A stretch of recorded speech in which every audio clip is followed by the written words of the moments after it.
Good, how are you?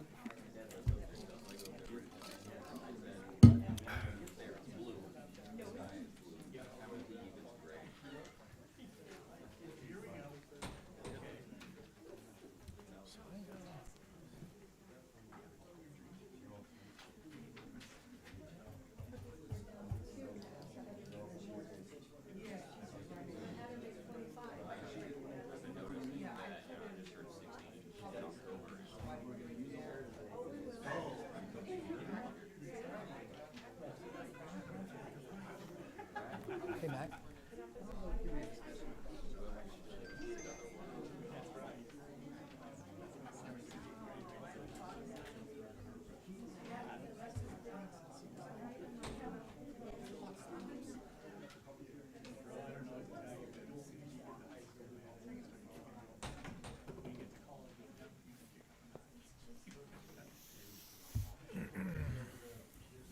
Sure, yeah.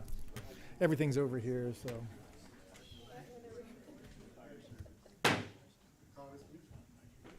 Call this meeting to order. Ask everyone to please stand. And my favorite Boy Scout's going to lead us in the pledge. Please join me in the Pledge of Allegiance. Ready, begin. I pledge allegiance to the flag of the United States of America and to the republic for which it stands, one nation, under God, indivisible, with liberty and justice for all. And if you care to participate, please remain standing for our invocation by Elder Robert Kelly, Oasis Community Church. Yes. First of all, I want to thank the mayor and the councilman for this opportunity to bring prayer forth and to put God first in this community, this great city of 29 Palms. Thank you. So, Father God, we just lift up this meeting to you, Lord. We thank you for your blessing upon this meeting. We thank you, Lord, for your wisdom that goes forth in all decisions that we make for this great city and its people. We thank you, Lord, that we honor you and put you first always in all things. And we thank you for your blessing and your protection upon our city. In Jesus' name, amen, amen. Amen. Thank you. Roll call. Councilmember Scott, Here. Councilmember Mintz, Here. Councilmember Klink, Here. Mayor Pro Tem Bildering, Here. Mayor Wright. Here. All present. Okay, no closed sessions. Any changes to the agenda? All right. Announcements. These proceedings may be viewed on demand on the City of 29 Palms website at www.29palms.org. You may also live stream this meeting by going on our website and clicking on the meeting agendas link. Awards, presentation, appointments, and proclamations. Introduction of a new San Bernardino County Sheriff's Department detective.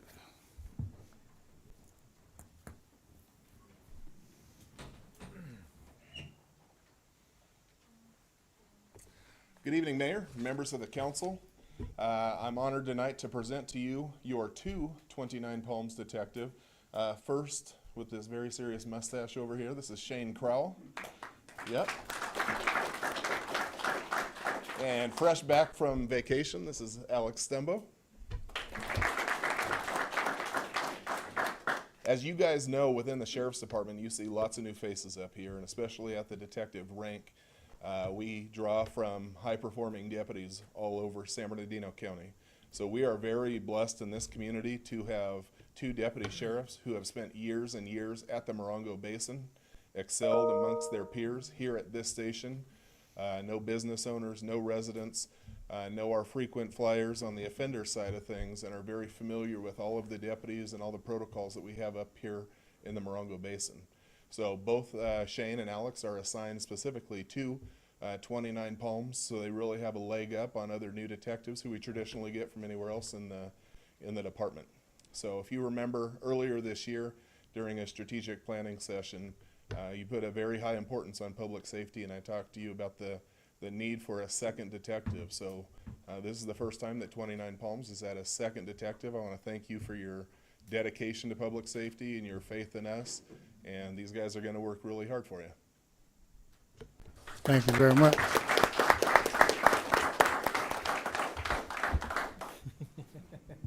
Thank you guys for your time. As you guys both know, me and Shane are from the Morongo Basin. We live in this community, so we look forward to serving it. All right, good.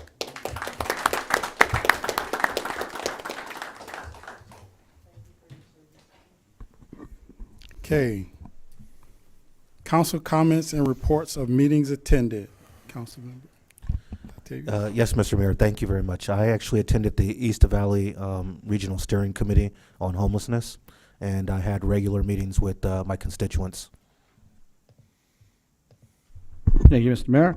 I actually went to a Kiwanis meeting, and it was very interesting for some stuff for the community. And I also had a few meetings with my constituents, and very lively. But that's about it. Thank you. Thank you, Mayor. First of all, welcome Deputy Stumbo and Detective Crowell. Welcome. Sorry if I stumbled over the names. I attended the Mountain Desert Measure I meeting. We discussed the US 395. As you know, 3SU95 goes right up the middle of the state, and it's a 2-lane highway. They are in the works of making it a 4-lane highway. And with that, we passed a 20% incentive on top of fair market value to keep the project online.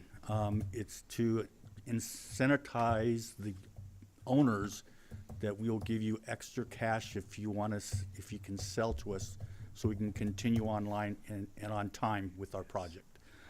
We also passed $1 million passed for emergency bypass lane study for Route 247 and 62. The big concern is if there's ever a problem on the Cajon Pass or the 15, and they're closed down for a while, where are we going to send these vehicles? So one way is the 247, 62, putting an extra lane in there to do like a truck lane, so that we don't have, trucks lined up all the way. You can pass them when you can, but it's $1 million study. It has to be okayed by the SBCTA board, but Measure I for the Mountain Desert has voted yes for it. So that's. Mayor Pro Tem. Thank you, Mr. Mayor. Like a couple of weeks, just had a meeting with some concerned citizens, and that's all I have. All right. So first, I want to thank our staff and everybody that was involved with this storm that we had come through. The staff, you guys did a fantastic job, and it was greatly appreciated, the work that you guys did. And I know for a fact that, or at least two people I know, Eli and Craig, didn't sleep. So hopefully they were able to get some sleep later. Also want to thank some of our volunteer organizations, Arch for, what they did, Motel 6 for offering up the rooms, Set Free Church for helping out, and Reach Out Morongo for helping out at the senior center. And I think we had a few people that took advantage of that and were there. So, and then I think we housed 50 homeless. So that was good. We did everything we could do to help. And so it was great that we were able to do that. And we came out of it pretty good. I took a tour of the city yesterday. Craig took me around to some of the areas that are normally washed out and things like that, and they look pretty good. They weren't too bad. And actually, some of the areas, our public works they had already been through and had already worked on it and cleared it and all that good stuff. So we were kind of ahead of the game, so to speak, in that aspect. I do want to welcome the new detectives. I also, Saturday, I got a chance to tour a facility. It's going to be called The Ranch, and it's going to be a facility for rehabilitation by Set Free.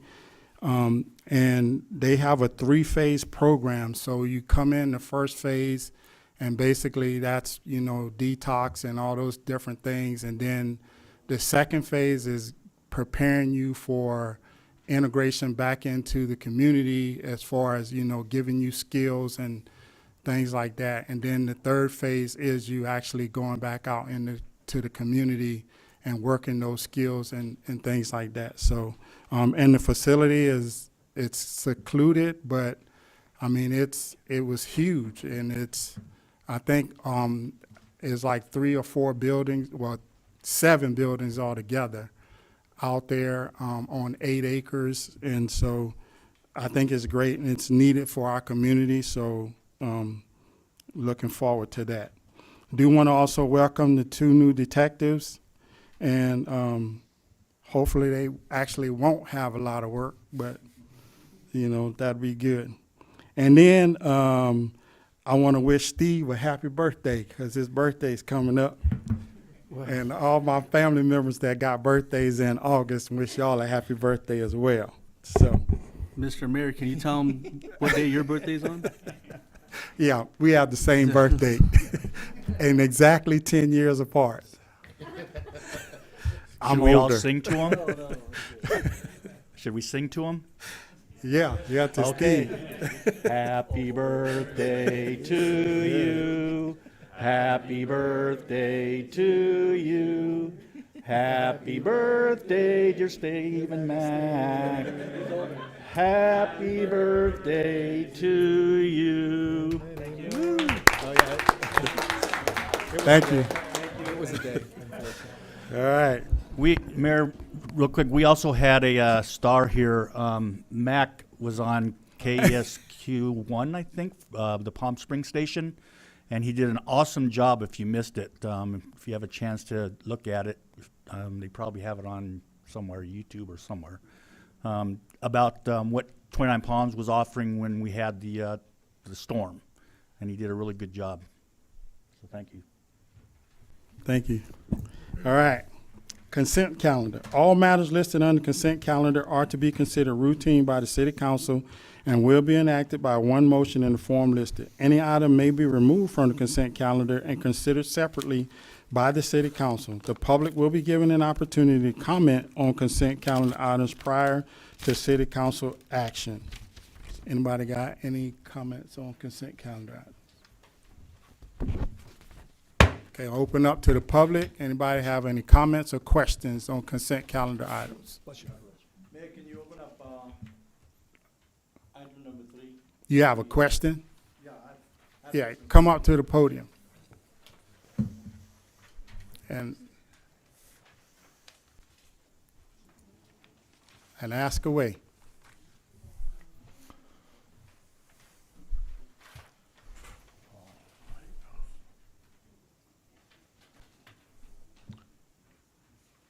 Is it, item number 0016590, Servitus Advisors, $6,240. Can we get an explanation on that, what that was used for, and where was the funds taken from?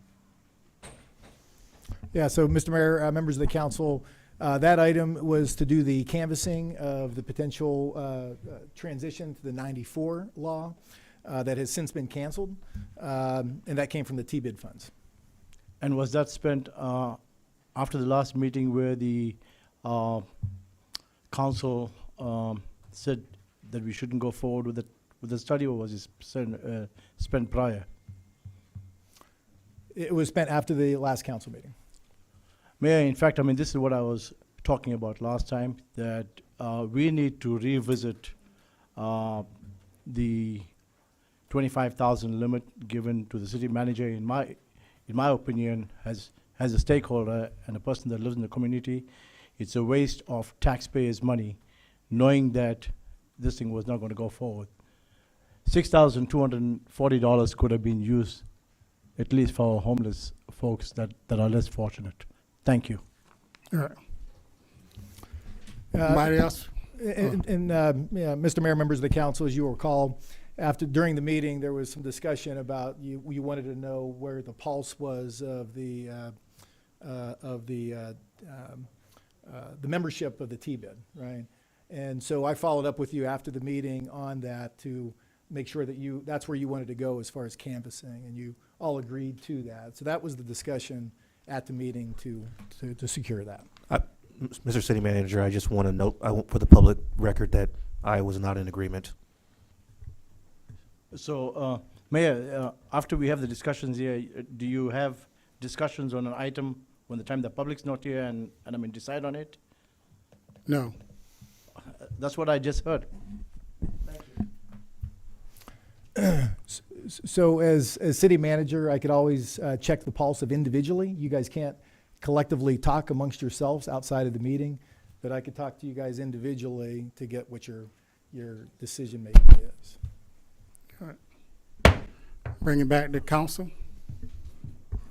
I'll move the, approve the consent calendar, and I'm abstaining for item number 4, possible conflict of interest. Second. Roll call.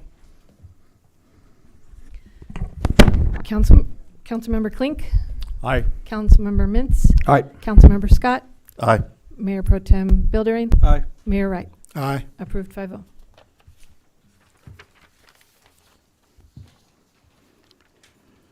Okay, public hearings. San Bernardino County Fire SBCFD Fire Code. Good evening, Mayor, Council. It's good to be back here. It's been a while. They've been keeping me busy in San Bernardino at headquarters, but it's always nice to come back to 29 Palms. Tonight we're going to present on the new fire code. So every year California updates its fire code. Every 3 years California updates its fire code. And then as a county fire protection district, we adopt the state's code with local amendments.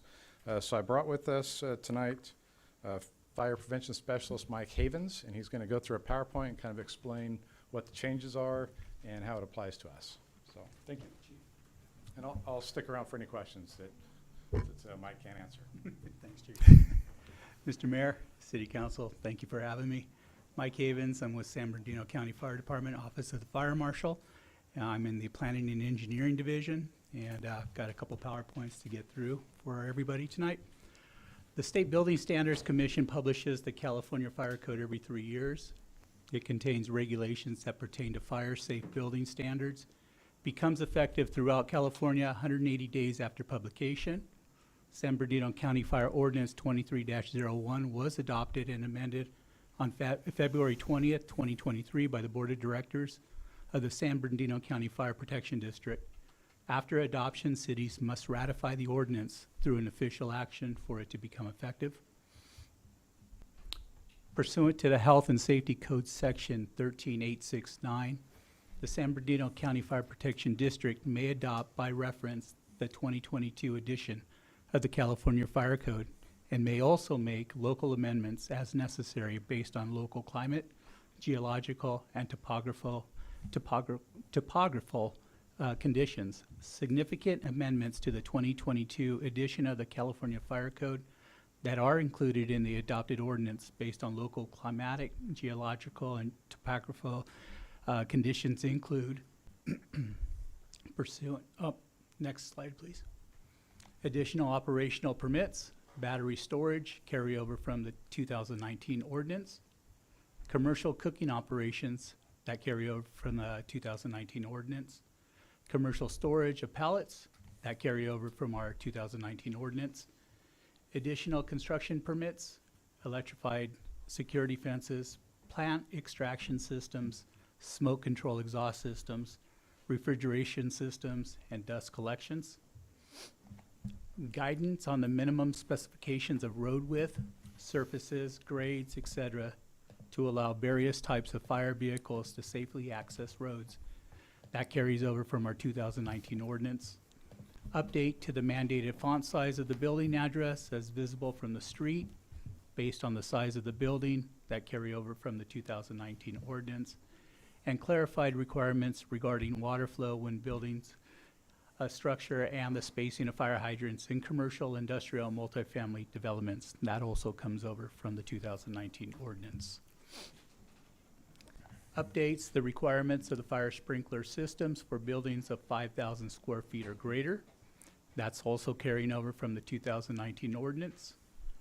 Amended requirements stating emergency responder radio coverage must be installed in existing warehouse buildings where dispatch radios are unable to communicate. If radios can communicate within the warehouse, separately installed radio coverage is not required. The storage height limit of compost and biomass from 25 feet to 12 feet at commercial facilities. This will allow a more efficient fire suppression activities using fire engines. Any questions? Any questions? Thank you. Thank you. Open to the public. Public have any questions? Bring it back. All right, looking for a motion.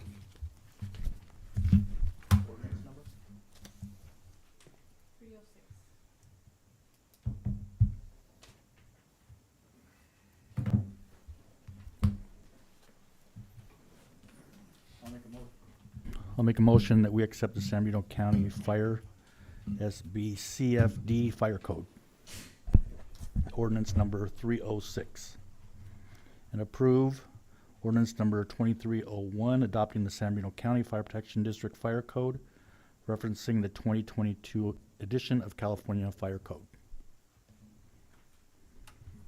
Second. Roll call. Councilmember Mintz, Aye. Councilmember Scott, Aye. Councilmember Klink, Aye. Mayor Pro Tem Buildering, Aye. Mayor Wright. Aye. Approved 5-0. All right. Number 11. So we're going to get a staff report on number 11, 12, and 13, but we're going to discuss them individually. And number 14, if it pleases. Oh, okay. 14 too. Okay, Mr. Mayor, this is, items number 11 through 14 are a bundle of development code amendments, primarily addressing the city's compliance with the housing element that was approved last year. We have our planning consultant, Nicole Christ, here to answer particular detailed technical questions if they do come up. The first of several of these is addressing our land use tables. These are what is the meat of the bone of our development code. It explains what is allowed in various different uses. Per the various changes to the housing element and our development code, we need to add low barrier navigation as an allowed use, employee housing as an allowed use, and simplifying the permitting process for multifamily projects, and amending the land use tables to clarify the appropriate entitlements for each permitted use, basically for consistency purposes throughout the tables. And we've also generalized some categories such as general retail, so that way we don't list off a shoe store, a game, toy store, hat store, whatever. We just put it under general retail, as an example. The second ordinance has to do with accessory dwelling units. This is probably the largest part of the housing element and state law changes. Every property zone for single-family development may have a primary unit, an accessory dwelling unit, and a junior accessory dwelling unit, which is JADU. ADUs have a certain size range, and so do JADUs. The primary difference is that the JADUs have to be attached to the primary building. There's also different height limitations, which I can go into if the public or the city council would like. And there's also discusses some parking requirements for these types of permits. The third development code amendment has to do with density bonuses. This, again, if we have a certain type of development that addresses certain types of income levels, then there are additional units or additional density that can be obtained, and that is laid out in a chart.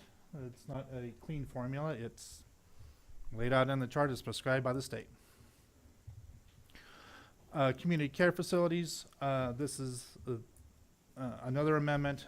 This is basically cleanup as to where the locations of these facilities can be located. Basically, we're simplifying that the location, saying that they just have to be on a public street as opposed to distance requirements and within transition zones or things like that. We're simplifying the location requirements. Emergency shelters, the only change there is loosening up the parking requirement to one space per employee. Off-street parking and loading, this is interrelated with the other development code amendments. And this is also a recommendation that came from the Planning Commission. The largest part of this change is consistency with the list of allowable uses in the development code. So that way there's no discrepancy in terminology. And we added some definitions of garage and carport. And we have, the Planning Commission has made a recommendation that single-family residential units are not required to have garages or carports, just paved parking.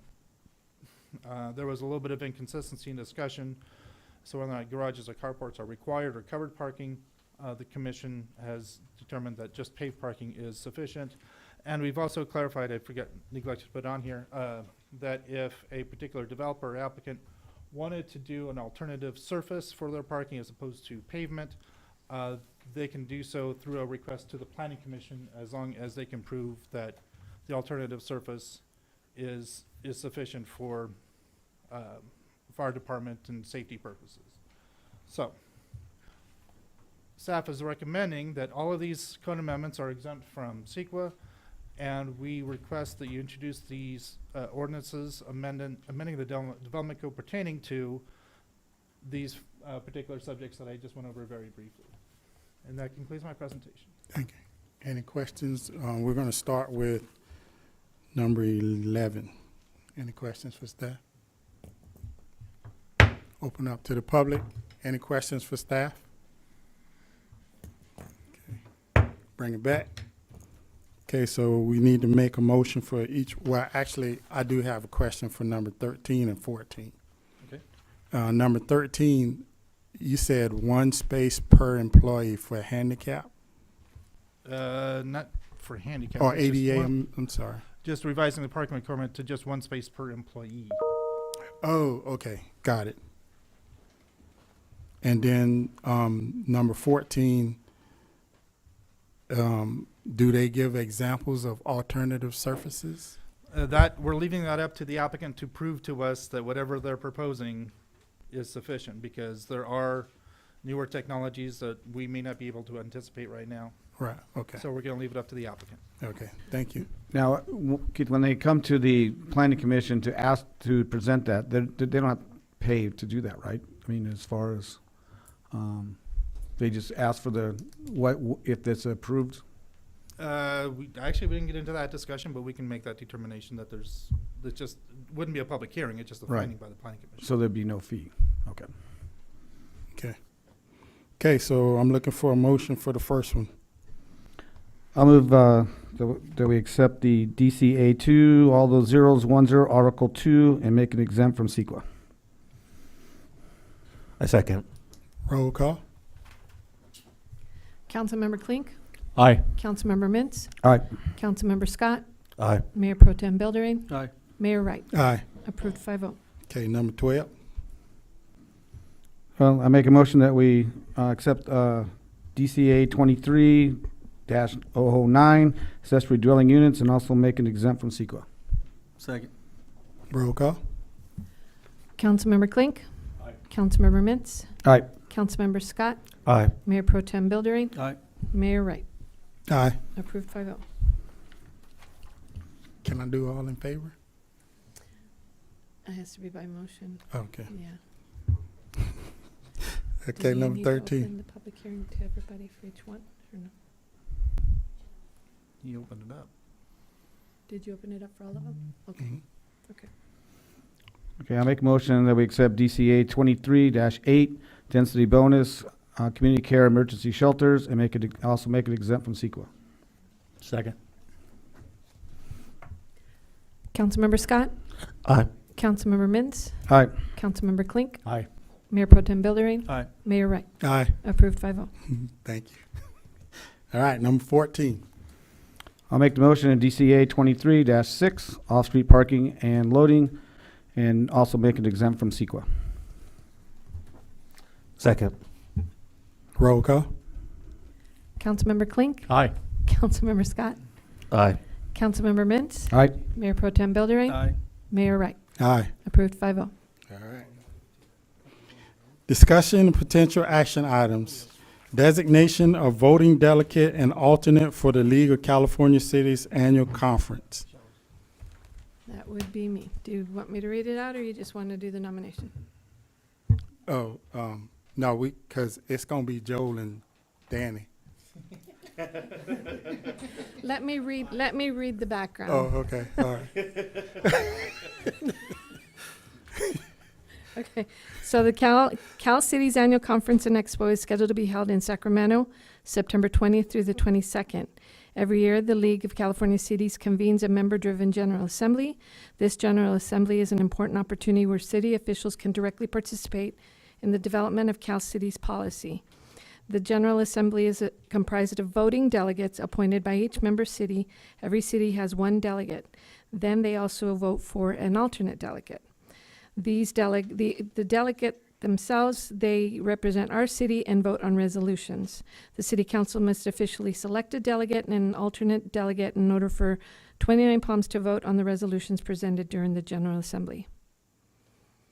So we need a nomination for a So delegate. which one of y'all want to be the delegate?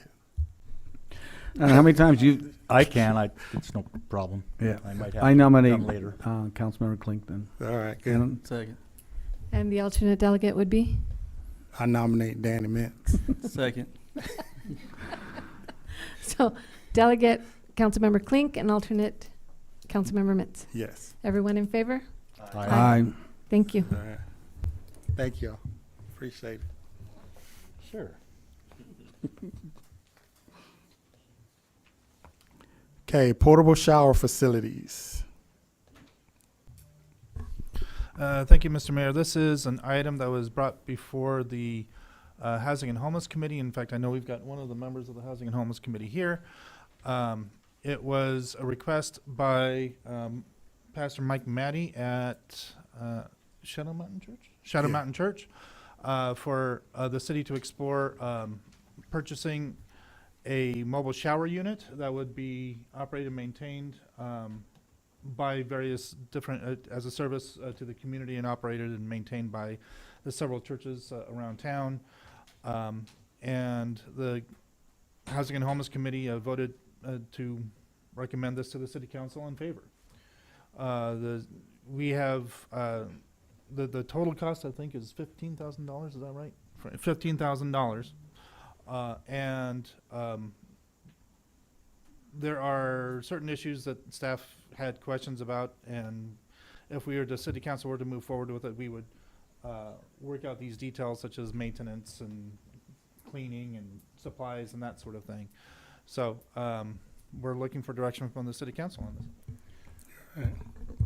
Would this stay in one place, or is it gonna be moving? I know it's a mobile shower, Yeah. but The concept as of right now, it would be, different churches would offer that up on either certain days of the week or certain weeks of the year. It would rotate in some fashion, details to be determined. So did they determine, because this has been brought up, about where this water is going to be, the water from the trailer, where is it going to be dumped at? It would have to be dumped in an appropriate facility. It wouldn't be allowed to be dumped down the street, for Okay. instance. What's like an appropriate facility and what's the closest? Yeah, Landers landfill.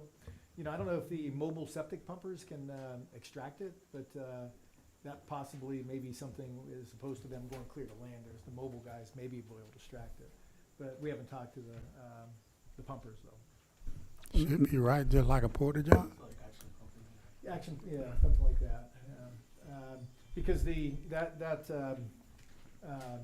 touches a body, right? Yeah. And so anything that touches a body can't just be disposed, Right. It has to be properly disposed. Yeah. And who's going to pay for that? Well, that's the operator. So all we are is the owners. The applicant, the proposers will be the operators. So they'll be responsible for all the maintenance and supplies of the facility. So if they don't follow through on this, it's kind of like we did with the CERT trailers, then we could just take this trailer back and then we can determine if we want to It's our use it? ownership, yeah. It'd be our ownership, okay. And we're paying for this from the 55,000 remaining. Well, yeah, I think that's the remaining dollar. It's in the staff report, yeah, because we only given out $20,000, so 55 is remaining, yes. Thank you. You're welcome. I got a chance to look at this unit. It worked pretty good, and that actually was my question, was where we were going to dump the water after it was used. And I think it has a pretty good capacity, though, so it could do a lot of people before it needs to be dumped. But I also toured it too as well with the mayor, and I think it's a great idea. I think that it's needed for the community. My only concern, though, is that moving from location to location might be confusing for our unhoused residents. I'd like it to actually be at one location so that these residents can know where it's going to be. And I don't know if I see Pastor Matty here. Is he not here? no, he's not here. Pastor Nick, I think you're here.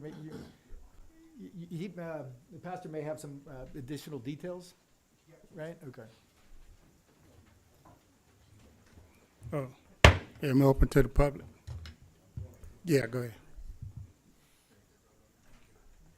So, yeah, I agree with the one location, but also I think that there would need to be workers that are willing to be there at that location and committed to that, because it is having people come in and shower. You got to make sure that there's cleaning up after it and all that. And Set Free, Pastor Mike Matty had came and approached me and asked if we would make sure that we were the workers there to take care of that, and we're more than willing to maintain the cleanliness of it, and to find the people, to tell them where it's at, and to be there with the people, because you can't just open up a shower and then have a bunch of people from the streets coming in and using it, or residents using it, whatever. You got to have someone there to man it, and so if Pastor Mike Matty is willing to keep it at his facility, that would be great. If we were doing bigger events, or if there was a disaster like the thing we just went through with the weather or something like that, to move it maybe would work. But I agree with it staying at one location. That way they know, and planning a schedule of what days. You know, we obviously can't keep it open all day every day, but keeping a schedule, but Set Free Church is willing to work it, maintain it. If Pastor Mike Matty and his organization, his church, is willing to keep it on that property, I could send people to work that trailer. Is there any other questions in that, or? No, but I just want to thank you. Set Free is definitely dedicated. I had an opportunity to visit the senior center the day that we housed 20 people, and so the council appreciates your work for the community. Thank you, and we will look forward to continuing to do what we do. Thank you. All right. And Mr. Mayor, members of the council, if there is policy direction to move forward with it, staff will work out an agreement with the responsible entity, I assume Shadow Mountain, to work out all the details as mentioned earlier today in a contractual obligation. Okay. All right, so I got a couple of speakers. Cindy Bernard. Hi, I'm glad everybody's safe after this storm. It's great to see everybody. While I appreciate Shadow Mountain's proposal on the shower trailer, the locations are problematic if it's city funded. I say that because all Shadow Mountain churches are members of the Southern Baptist Convention, as is Set Free Church, which is also listed as a shower location. Beliefs of churches aligned with the Southern Baptist Convention are listed in a statement on their website, which under the heading, The Christian and the Social Order, says this: in the spirit of Christ, Christians should oppose racism, every form of greed, selfishness, and vice, and all forms of sexual immorality, including adultery, homosexuality, and pornography. While the showers are needed, churches that equate our LGBTQ plus residents with sexual immorality are not appropriate locations for services funded with city and taxpayer dollars. These showers are needed, along with the associated services that Astrid discussed at the last meeting, but they need to be at secular locations or at churches which don't use hateful rhetoric and which welcome and support all of our residents. Thank you. Joseph Carter, no clapping. Wow, I almost, Mayor and the council, I really hate to follow that with something exactly flipped. I didn't even mean to come out this evening, but as a gay member of your community, I don't really care what church you put it at. I understand that's beautiful. I loved hearing that. But the problem is so acute right now. I see it when I walk my dog. Like, if these people had fallen overboard of the ship, we would turn the ship around and go get them. We owe them a clean shower. That's the least we can do as a city. And if we can do it in the future where we can do it away from a problematic church, I think that would be great. I absolutely love our sentiment, but the problem is so bad that I would ask you to overcome that in the short term. Thank you. Okay. Oh, that's Vino. Can read Thank it. you, Mayor. In fact, I sit on the homeless committee. I think this is a great program. I want to thank Pastor Maddie for bringing it to our attention. And I did offer Pastor Maddie that if he needs water, I've got quite a few buildings. He can come anytime and fill up his tanks with water. The question I have for staff in regards to dumping, I don't want this program to be shut off. To my knowledge, and I stand to be corrected if I'm wrong, if somebody's taking a shower, this is gray water, right? And if it's gray water, in fact, the last building I did, what I had done is I separated my gray water from black water. Black water is human waste. And as long as there's no human waste, if the city gives the blessing, the staff gives the blessing, they're more than welcome to come and dump. I think the shower is very great. The other thing I want to ask staff is, we asked staff, the Homeless Committee asked staff to look at a program concurrently with the center that was going to let people come in, cool off, and I think that center was going to have its own shower and bathrooms. And when the folks take a shower, they can sit there, and probably if people wants to hire them, and I think there was a budget of about $25,000 for that. Combined, this project was going to be about $40,000, which is a very small, negligible amount of money that we in our city will be spending. What happened to that, staff? So if you're talking about the navigation center, that is coming forth to council, part of it, which would be a warming and cooling center. So that's coming soon. No, but we had asked for it to be looked at concurrently with this shower. That was already agreed on that day, that staff would look at it concurrently. Yeah, we did. The mayor wanted us to look at an organization which was set free, kind of doing the duplication of services. So we met with them, and there are two separate services. So that will be coming forth. Okay, thank you. All right, no more green slips. Bring it back to council. And looking for a motion, or if you got any more questions. Could we dump that stuff in one of our wastewater treatment plants if we have to? So what we'll do, again, if there's policy direction. What are you laughing at? Yeah, so policy direction is to purchase it. We'll work through all the regulatory issues of the requirements of getting rid of it. If Okay. it is gray water, which it is, and we could appropriately dump it properly, we'll go down that path. Yeah. All right. In that case, I make a motion that we purchase this portable shower facility for $15,000. I second. Roll call. Councilmember Mintz, Aye. Councilmember Scott, Aye. Councilmember Klink, Aye. Mayor Pro Tem Buildering, Aye. Mayor Wright. Aye. Approved 5-0. Thank you. Okay, Tourism Business Improvement District.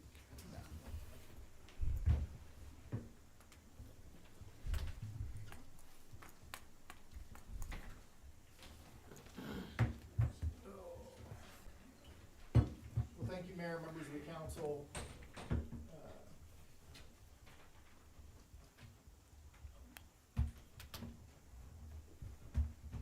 The item in front of you this evening is the TIBA, the Tourism Business Improvement District Annual Reauthorization.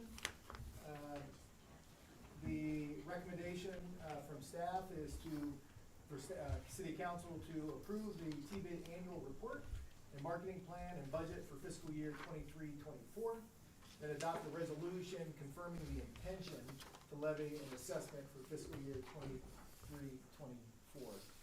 Just by way of background and history, so back in 2016, staff started this conversation with the hoteliers on forming a TBID. At that time, there was no VHR, so all we were talking to at that point in time was the hotel industry. The hotel industry was, at that same time, I should say, the city was doing its own marketing and promotions. We had a budget of approximately, I think it was $50,000 that the city was using. We had a part-time staff person that was deploying it. And there was a lot of consternation and expectation of, it should be different and better. And so what we started engaging with the hoteliers is to use this vehicle, the TBID, Tourism Business Improvement District, to create a funding source and put that power, if you will, into the hands of the hotel industry to let them lead the promotion of our marketplace. So kind of going through the process, the hotel industry agreed. We had our first board. Our first board consisted of two of the current members are still on there, which is Rakesh, and which is Best Western, and Ash, which is Harmony Hotel. That first board also consisted of Fairfield, well now Oasis, at that time I think it was Roadway, in the Fairfield. So those were the hotels that were part of the first TBID. Through that time, the VHRs started to take on almost at the same time. I'll show you some stats here shortly of how that kind of took off through 2017 through today. There's been a lot of maturation and change as it relates to the TBID, but the goal of the TBID was to promote the destination. Over the last several months, as the manager, I definitely felt that that energy of change, I guess, if you will, surrounding the TBID. And as mentioned earlier, the question of the 94 law was brought up, and it definitely seemed that there was a lot of resistance to the 94. And in consultation with the council, I decided to completely stop that 94 process. So what we're looking at today is moving forward with the annual reauthorization, not the 94, not the 5-year, but the annual authorization. And hearing that same, consternation, for lack of a better word, of how we as a community, kind of go forward with developing our marketplace. And I do believe, I've said this before and I'll say it again, there's challenging times of conversation, but they're definitely growing pains. We as a community, the folks who are in the audience, the folks who are in the board here, all care about 29 Palms, and the question is how do we go forward? So what I have been doing as your manager is kind of looking at trying to bring in an outside third-party consultant, somebody that is an expert in the field to lead a strategic planning session of all stakeholders, council members, TBID board members, probably those folks in the audience, to kind of talk about this, right, and kind of work towards, a plan, going forward, to hopefully coalesce all of our energies that are out there for the betterment of the community. So that is, my preamble kind of leading into this. I'm going to ask Brianne to kind of talk a little bit about the annual report and the marketing plan, please.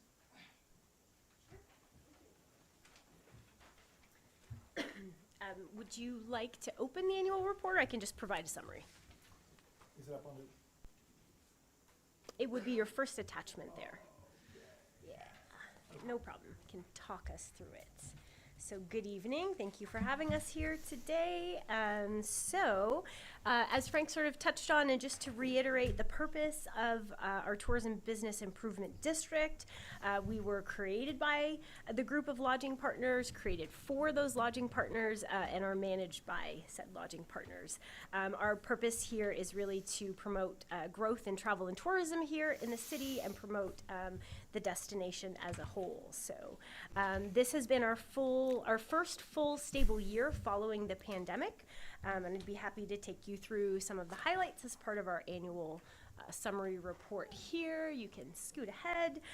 So we always will include a brief overview of our district. So it's made up of nationally branded hotels, motels, vacation rentals, a very large RV resort. So you're seeing our district by numbers there.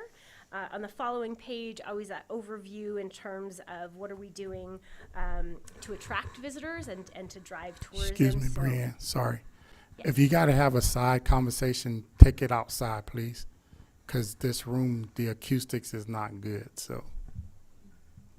Thank you. Thank you. So branding and tourism marketing efforts continue to be focused around the 5 established destination pillars, which you see on screen there. In terms of target markets, we're continuing to look to strengthen in-state drive, grow that out-of-state drive market, build short-haul domestic, and of course develop international markets. So our tourism website continues to be our most powerful marketing tool that is meant to be a one-stop shop for inspiration and information for those looking to plan their visits here.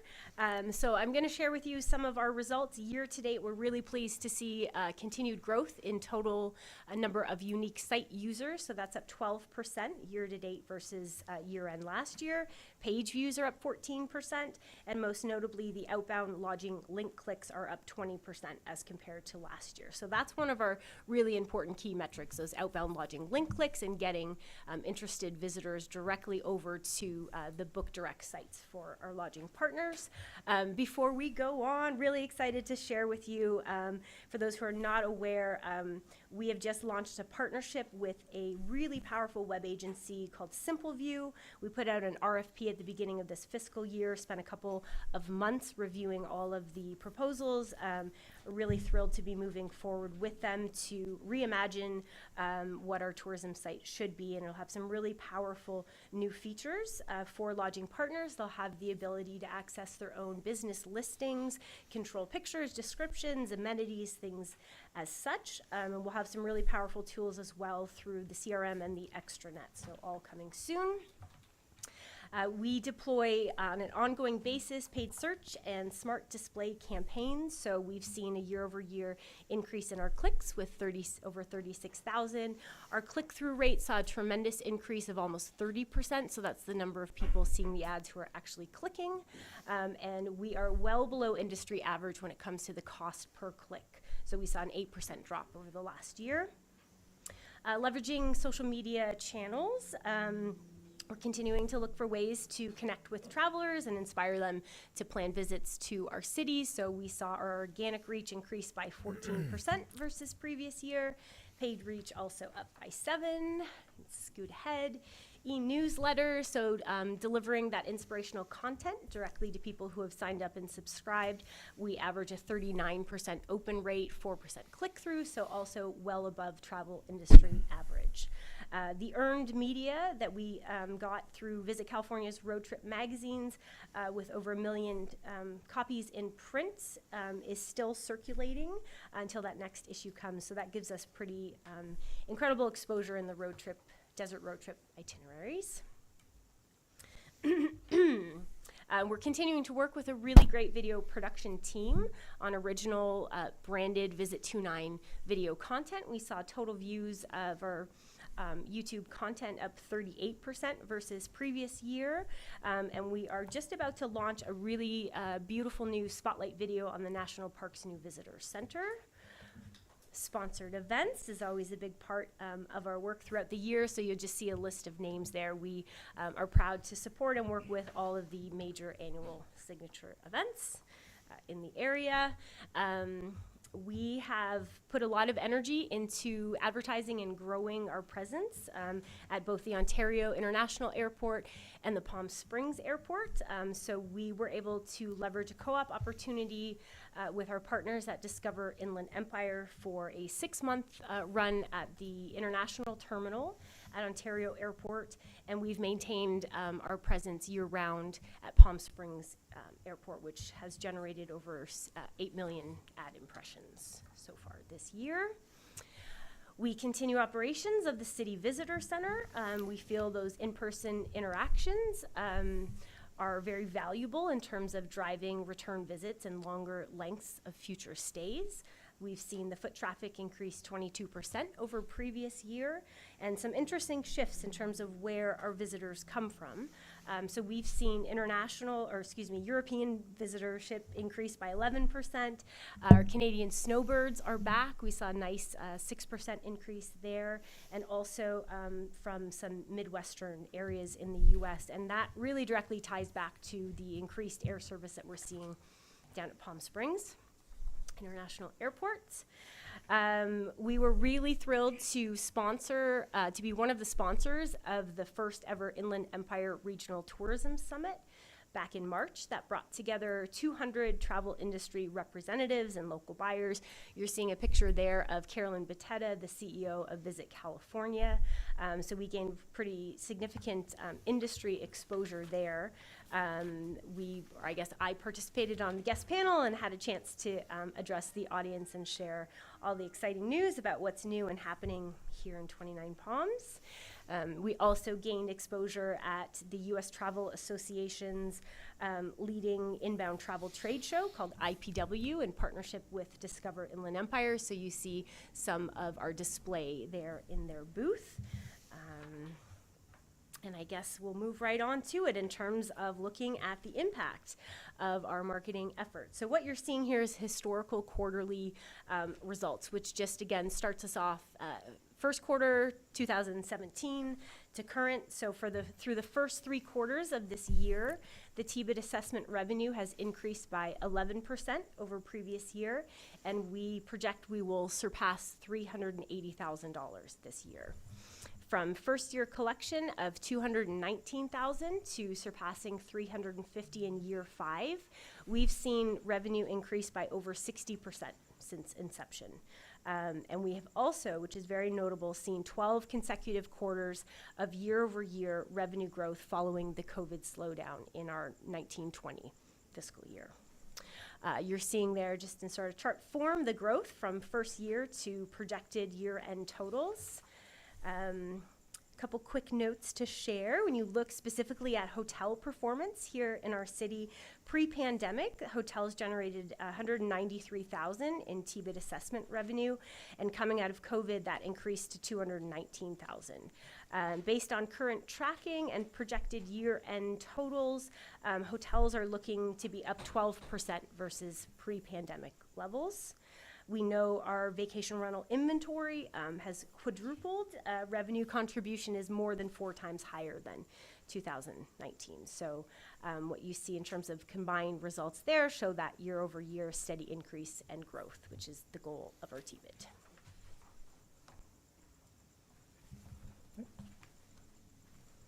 Thank you, Brian.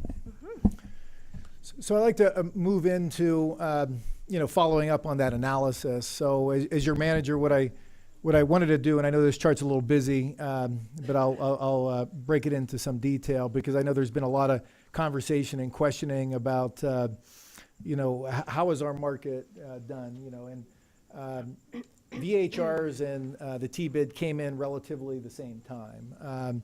That red line there, that solid red line is when the TBID and VHRs came in. And I had a little chart, just wanted to see 6 years prior, just to kind of see some trend lines here. And I'll go into these details a little more, but I think first, just to talk about some of the data, that kind of fed into it, where it came from. So the TOT revenue, and I'll talk about large hotels, which are mainly the branded newer hotels, the Fairfield, the Holiday Inn Express, Best Western, Oasis, Motel 6, American Best Value. So those is what I'll define here as large hotels. Occupancy is what will be defined, comes from our STR reports. So I got a 10-year history of the STR reports that I'll talk about. The total revenue, just from a TOT perspective, has gone from 800,000 over 2.3 million, which includes VHRs over that time frame. Has been no traditional room additions over this time frame, so i.e. no new hotels. Definitely yes, VHRs, but no new rooms from a hotel perspective. And one last thing, the Marine base. Yes, and during COVID in 2020, the Marine base did add 77 rooms. However, they took out the Roadrunner Inn, that's what they used to house people at as far as a hotel. That was 76 units. And they've converted that to bachelor pads now. So those Marines those military folks on the council know what that is. When family members, I guess, don't want to come to the community, they put the service member in those units for long-term stay, if you will. So that's what those been converted to. So it's a +1 add as it relates to the base. So to kind of go back into, that was the data set that I used. So when I go and look at different areas of analysis, first I wanted to start with the large hotels. That large hotels, you can see this trend line here, and that trend line obviously went up. If I go back to the summary here, just to put it in text, large hotels went from 800, and this is all TOT base, 827,000 in the first year. Now is over $1 million, $1,022,000. So it was a 23.6% increase. And what I wanted to do is compare it to CPI, because naturally room rates are going to increase because inflation, right? Inflation over that time frame was 21.3%. So it did increase a little bit more than inflation over that time frame. And graphs tell stories. And this was an interesting story, quite frankly, that it told me. This blue line here is the other hotels, non-branded hotels. Rancho Dolores, Nine Palms Inn, the Harmony Hotel, the 29 Palms Inn, places like that. That, as you could see from the trend line, actually decreased, right? So if you look at the analysis, put it in text, those other hotels went from 254 to 239. It was actually a 6.2% decrease. I want to make note, Sunnyvale Gardens is not renting short-term anymore, and that was 22 units. But nonetheless, it decreased. And the story that kind of told me when I was looking at it, because this yellow line here is the VHRs. And you can see the VHRs went from the first year of $5,800 we were receiving to now we're over $1 million receiving in VHR. So it went skyrocket. And it kind of made sense when it was telling me this story, looking at this graph. I think those are the hotels that probably saw some impact, as it relates to VHRs, because it's somewhat similar. And so that was just a little story that it told me through this chart. The final or last two things that I looked at was sales tax, because I think that in concert with people staying here, we definitely should see people spending money. And this is at, I guess, teal line here. And you could see that we definitely had an increase of sales tax. And again, putting it in context, in text. So sales tax went from 1.56 million to 1.562 million. So it was actually a 35% increase, way over the CPI, because again, everything's going to cost more, was 21.3%. So that story that told me over that time frame was, there is more people coming to the community, and we're seeing it, definitely in that sales tax. The final piece I wanted to look at, and I, this is still work in progress, because the air DNA, I didn't get the data until actually today, which I wasn't able to incorporate in here. But I wanted to bring the occupancy in this chart here for the hotels for the last 10 years. And again, that's the chart line there. And that's this line up here as far as a percentage, 61, 62, 71. You could see, the COVID dropped to 54, 61, and 57. And year to date this year, we're at 66. And so, I reached out, another data point here, reach out to Visit California, which accumulates all the STAR reports around the state. And so 21, so they gave me the last 2 years. So 21, coming out of COVID, I really didn't make sense because it was lower. But 22, I think, relatively, hopefully, recovering.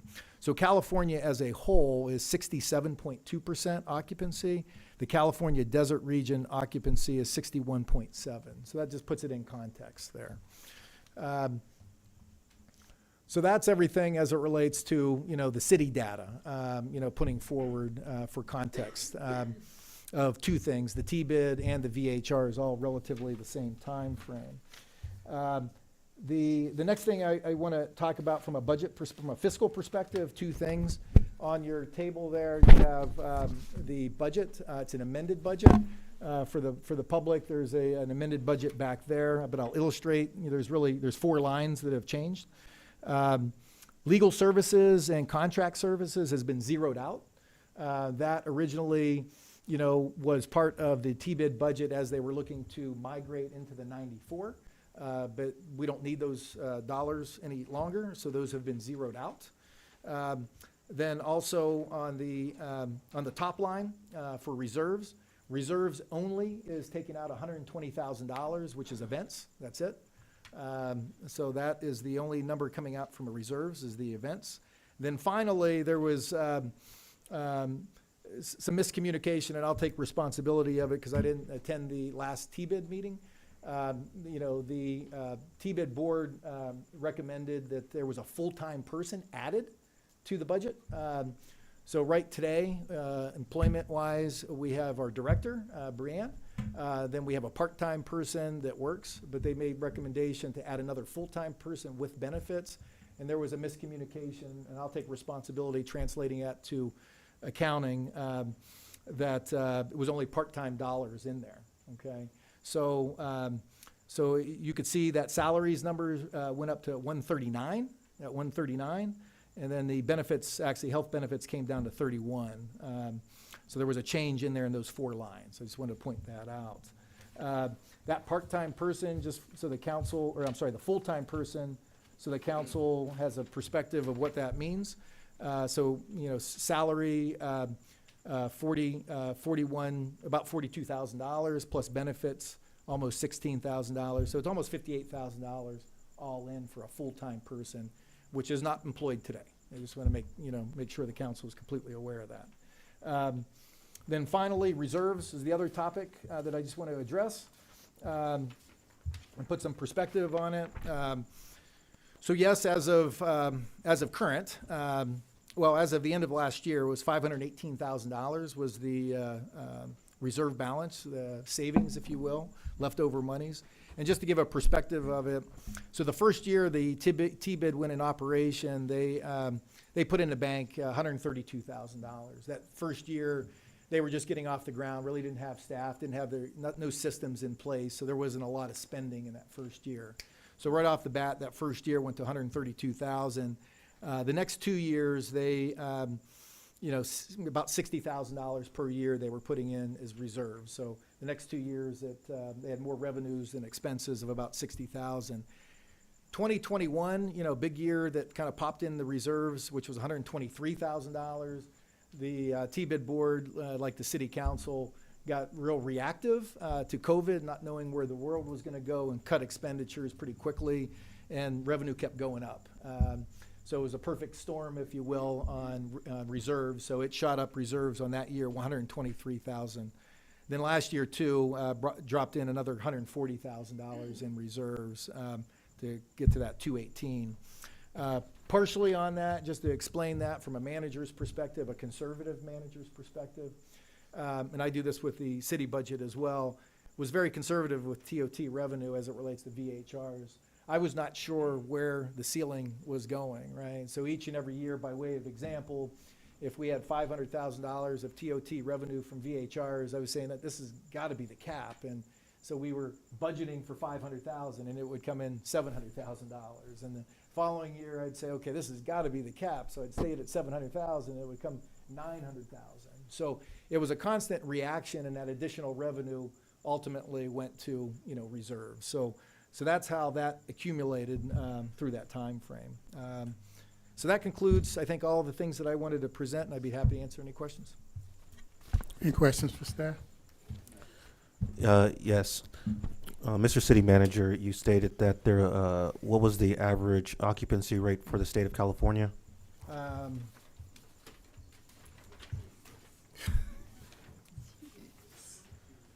So for 2022, California was 67.2, the California Desert Region was 61.7. Does every city in the state of California have a T-bid? Not every city.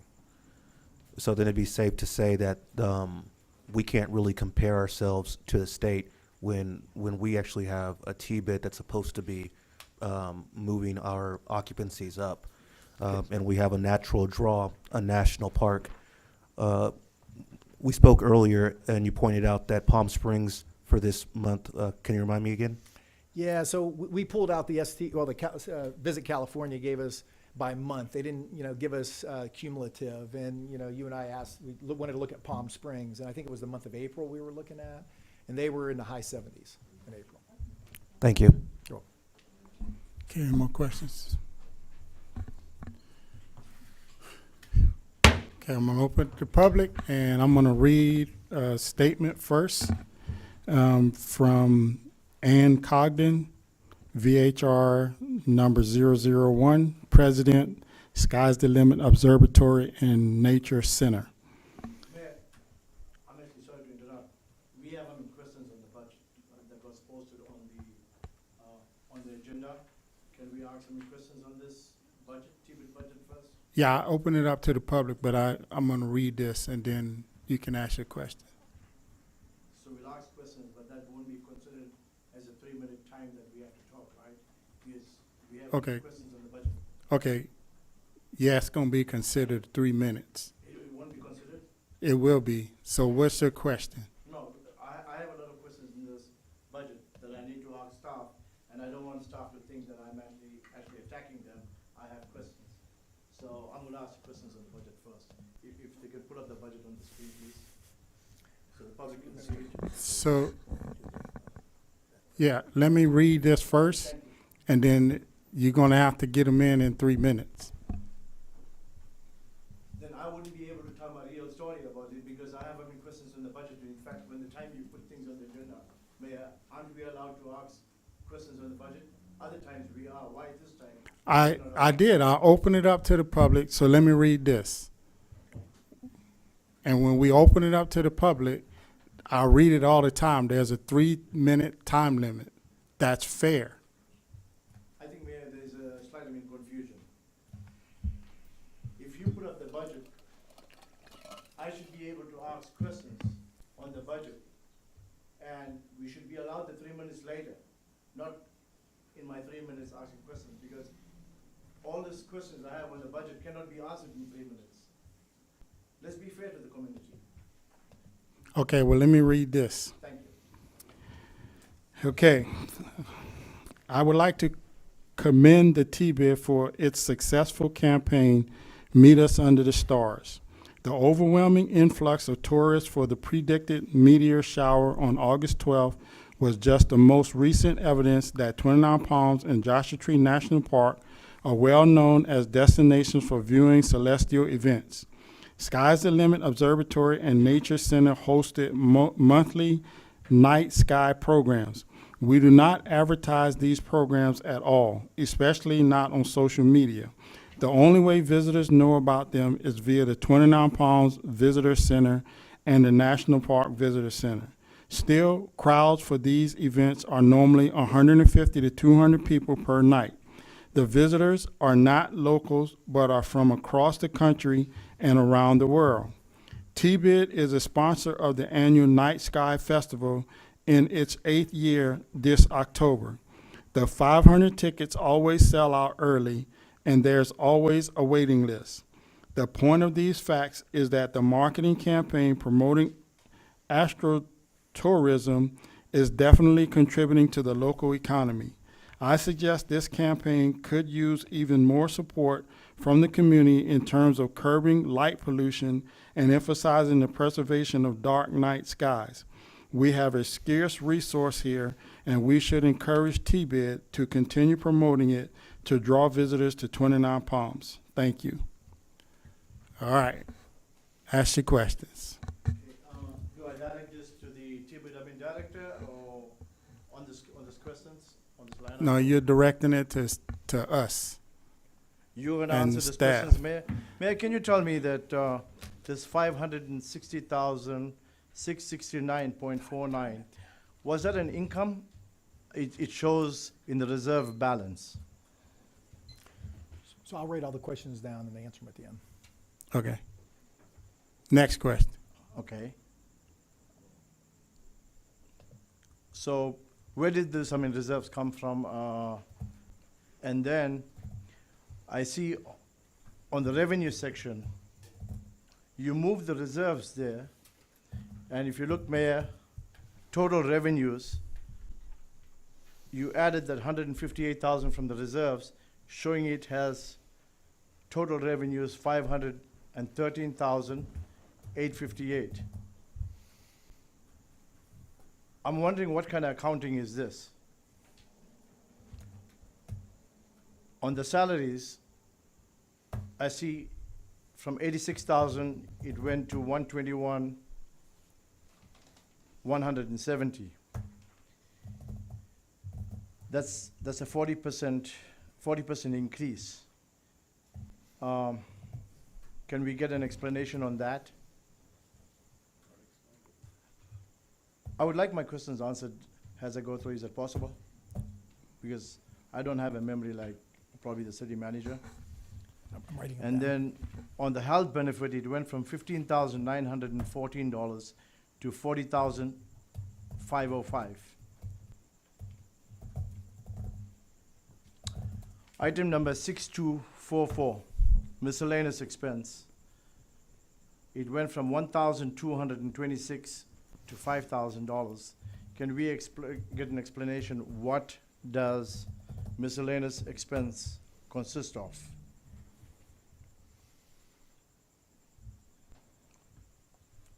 Item number 6347, trade and conventions and DC membership. From 8,020, it went to 19,000. And then we have the event sponsorship that jumped up from 17,754 to 120,000.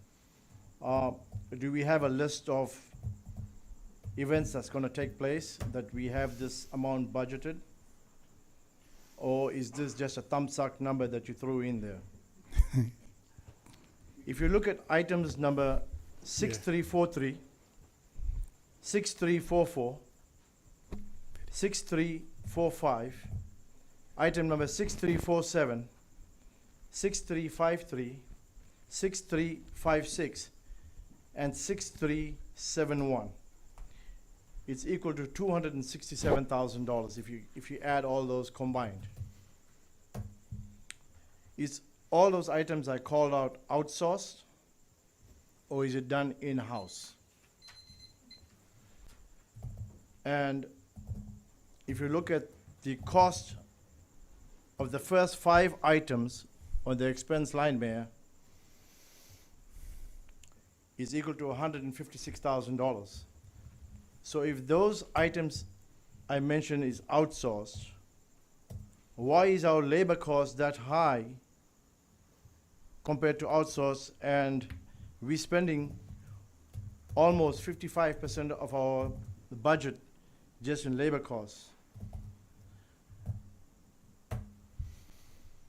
Our business expenses since 2020 has gone up approximately 30%, and I had the city manager saying that we have an increase of about 21%.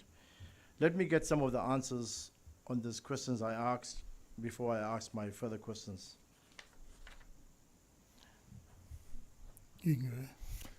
So a couple things, yeah, revenue, so this is fund accounting, so there's 2 different types of accounting. There's fund accounting and there's, business accounting. This is government fund accounting. So we take, we have revenues, which is retained earnings from the revenue, from the business side. Retained earnings or reserves on fund accounting. So that $500,000 that we talked about earlier comes in as revenue. into the reserve line. And so, yeah, it'll look like revenue, but it comes in, then it goes out on the events line. So those are two equal numbers. The amended budget, which is out there and I think in front of the council, has that reserve balance now at $120,000 bringing in from our reserves, and it's also going out on the events. So that answers that question as it relates to revenue. Salaries, same thing on that one. That one actually was modified. As mentioned earlier, there was a miscommunication from, because I wasn't in attendance, so I'll take responsibility. It was a part-time, full-time communication from the board to accounting. So it's actually $139,000 of salaries, and then the health benefits are. Frank, could you clarify, that's two people, that's the 139, not, the $80,000 did not go to 139, that's two people now. Correct. Yeah, Okay. and then the health benefits is $31,890. What's addition to that is the full-time person that the T-bid board recommended, which salary and benefits are $57,600, and that person is not hired, but it is recommended. Miscellaneous expense is a very traditional line that is out there for things that are not line item. It's usually a relatively small number that just that there's no line item out there, so it's miscellaneous, which is a very traditional line. You want to keep it small enough because you shouldn't have any non-traditional items kind of passing through. I'll defer for a second to trade and convention business to Brianne on that one. The event sponsorship, I already answered that. Well, the dollar amount is $120,000. I think that amount was recommended, by the council subcommittee. Yes, that's what I was going to tell you, that Councilmember Scott and I, when we had a meeting with the two representatives, we were requesting that they add to our $50,000. We requested $100,000, and they put 120, which I'm assuming is just they put 120, which obviously wasn't the amount that was anywhere close to that, because it was 17,000 before that. We're actually having a meeting tomorrow to discuss those events. If you're asking what events that's in that right now, well, we're going to discuss this tomorrow, and we'll bring recommendations to the council. That was in all those people who sent in their request. That was in the whole book that we have of request. So that's what that's where that 120,000. That's I'm assuming that's that we asked for $100,000. So why in the last T-bid meeting, when the time we came in, the T-bid board didn't tell to us that XYZ events are being held or is actually being proposed, and this is the volume of tourists we're expecting them to bring. Well, we don't have those events. We already identified 4 at the last meeting that we allocated monies. We haven't even, we're going to discuss tomorrow some more of these events. So, yes. I am for the events. Okay. Well, I'm just saying we don't even know what they are yet. And so. Plus, also, earlier on I walked away and I was actually going to the bathroom, and I missed the bathroom too. And I heard city manager said that the chairman of the T-bid is here. The chairman of the T-bid, as far as we are concerned, he resigned. He said twice he resigned. Okay, that's going into your comments. Okay, all right, thanks. Thank you, Mayor, for that, to bring it to my notice. But I want to know of those items that I talked about totaling 267. Is that outsourced? It's outsourced, yeah. It's outsourced. So if we're outsourcing, why do we need so much of labor? I mean, if you look at it, $267,000 in total is outsourced, and we are very, simple people in this room, and we do simple accounting. When the time you take the reserves and you show it as an income, it's actually misleading to the community. It actually misleads the person. So basically, I've been in business for all my life, and I understand also with the miscellaneous expenses. Now? No, I'm not. With the miscellaneous expenses, we like a detailed breakdown of what it encloses. What's the question? I mean, so you can make your comments, but you say you had questions. Okay, in the past, what was the miscellaneous expenses? I don't have those details. So it's things that are not as part of the line item that are out there. We could provide that at a later date. I think prior years were contingency amounts. Yeah, 1,700. Yeah. Yeah, because I mean, 1,700 starts off with 2 mean zeros. If you add one more zero, in the years coming, it can be 17,000. So,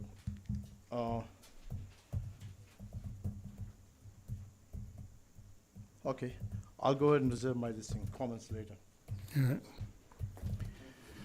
Okay, I got Mr. Joseph Carter. Did we want her to answer the part about the Oh, sorry. the tourism convention? Yeah. Leanne? Sorry. No problem. Okay, tours and conventions. So as noted in our plan for next year, we're looking forward to participating in a big way at IPW, which happens in the spring.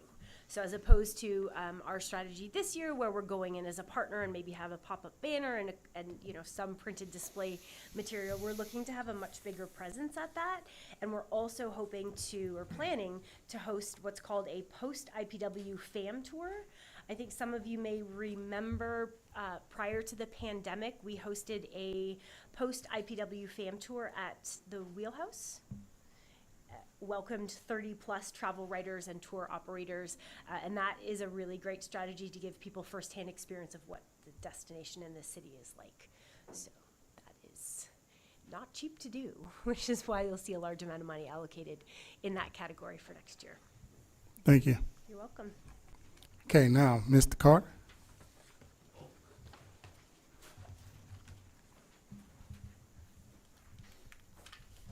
This is short. Thank you for having me back. Come on. I'm not in the tourism industry. The TBID doesn't directly affect me, and I'm super happy about that because I just watched some very nice people attempt to justify a very large budget that's not getting the results it should be getting. An example, 88,000 visitors to your website a year equals $7,400 a month. That's less than you should be getting like a day. And I'm just saying this as a market professional. You're getting about $100,000 worth of work for almost $400,000. I would not continue that if I were you. That's my professional opinion. But if you decide to do it, I don't care because it doesn't affect me. But it does affect my city, so I would recommend against it. Cindy Bernard. I mean, let's be clear. The size of the T-bid reserves have denied the city events that could have been funded supporting tourism and our residents. They received good proposals for events, but they failed to fund. And all this time, they've never established any reasonable process for choosing what they fund and what they don't. Additionally, they've never hired a firm to research the results of their marketing. The results are anecdotal, not based in data. And I would also say, Frank, that maybe the increase in sales tax beyond CPIs can be attributed to more restaurants and more shops as much as anything else, but we really don't know because there's no data. However, the T-bid is responsible for too many things to cut them off so quickly. And the collection of the 1.5% tax is tied to the T-bid. Dissolve it, and the collection of those funds will go away in October, I think.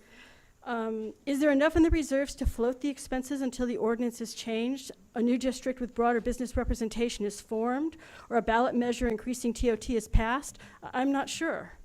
So there needs to be an interim period while a way forward is discussed. Maybe that discussion happens on a city subcommittee with council members and residents, or a strategic planning process as Frank has just suggested. Maybe it's a matter of better vetting the T-bid board members to ensure they have the breadth of experience needed for the expanded budget and ensuring that they are residents. Or maybe the T-bid is replaced by a marketing firm and a cultural affairs director in charge of events, someone who's actually trained to do events. But in order for these hires to happen, TOT rates would need to be raised, so the 1.5% built into TOT is not a special surcharge, and I think that would need to land on a ballot measure in March or November. In any case, the issue is more complicated than dissolving the T-bid. Let's get a group together to research viable city marketing and event visioning options prior to dissolving it. Okay, I'm having some issues reading this name. I think the last name is Ramsey. Ashton Ramsey. Oh, okay. Ashton? Hello. I think this is exciting because I think so many people care about this city. I think that's why everyone's here. And I think everyone's looking at the direction of how we do this. Obviously, we have to market the city, you know, we have to sell 29. And I think it's all tied together. You know, I think promoting our small businesses, it's all tied together. You know, these are the things that bring people to our city. You know, I think there's things that we have to do to think outside of the box. I think we have to promote our locals. I think we have to, like, for example, we could get more out of our T-bid or out of our city taxes by having more people in 29 that have vacation rentals, like maybe putting them up, and then they spend their money in town. I know how much money I spend in town, and the people that are not in town are not doing that. I think if we can lower the city tax, it makes us competitive, more competitive with, you know, Joshua Tree and Yucca Valley and other places, because it'll raise occupancy, and then we get more money for the city. So I think that, you know, I think this is exciting because we're looking at all these issues.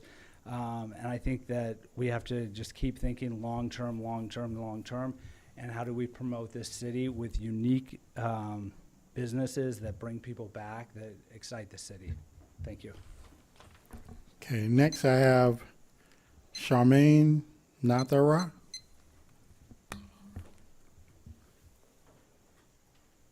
Good evening, Mayor, council members. My name is Charmaine, and I'm the co-owner of Oasis Inn and Suites and America's Best.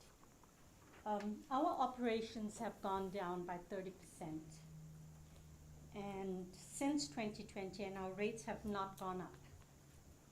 The T-bid added no value in bringing tourists as promised. A large percentage of our clients at the hotel today are all the workers that come out of, from other cities to work in our city.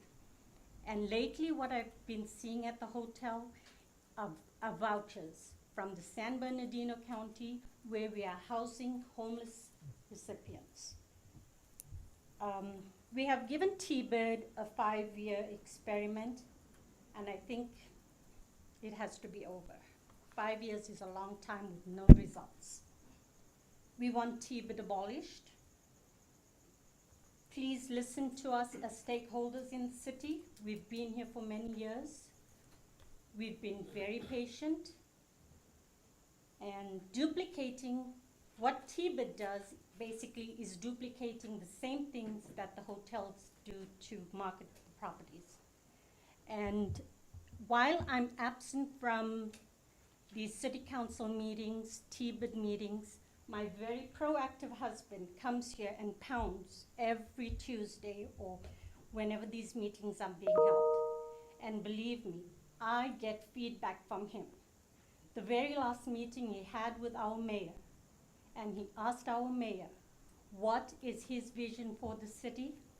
He huffed. Mayor's reaction was huffing and puffing and said, I don't have a vision. That's not true. Number 2, he turned around and told my husband that he does not want 29 Palms to be Palm Springs. That's not true. Okay, so I would like to know, if you don't want to be the mecca of tourism, why are we collecting T-bid? Thank you.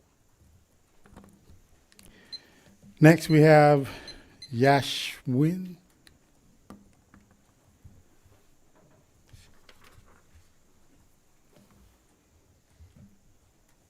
Hello everybody, my name is Yashwin, and I've been an observer at the past few T-bid meetings, and frankly I think it's a joke.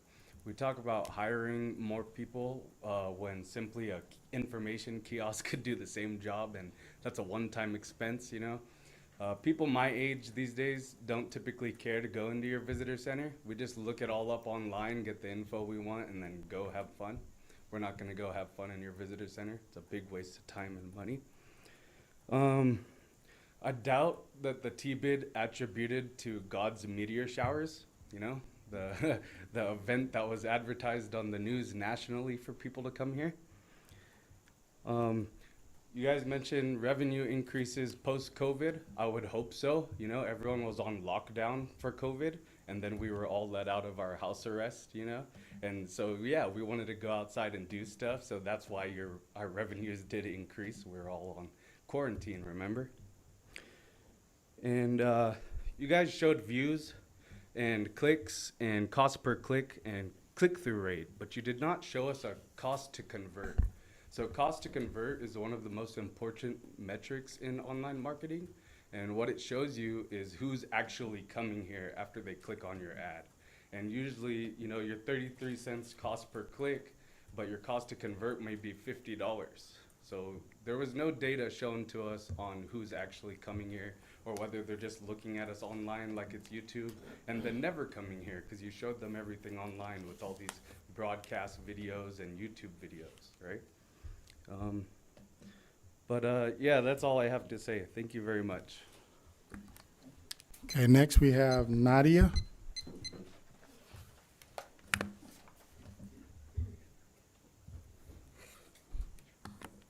Hi, I'm Nadia, and my family owns the Holiday Inn Express located at 72535 29 Palms Highway. Our hotel also has a seat on the T-bid board. We observe the performance of the T-bid, and it does not bring the tourists to create additional revenues for the hotels. Our office, I believe, have forwarded all counsel of occupancy and want T-bid to be abolished and not even extended for another year. Please forward the over $500,000 in reserves to support the homeless, since the homelessness was created by improperly permitting Airbnb and short-term rentals. Most of these short-term rentals and Airbnbs need to meet ADA requirements if they are absentee owners. Thank you. Next we have Cheryl Cook.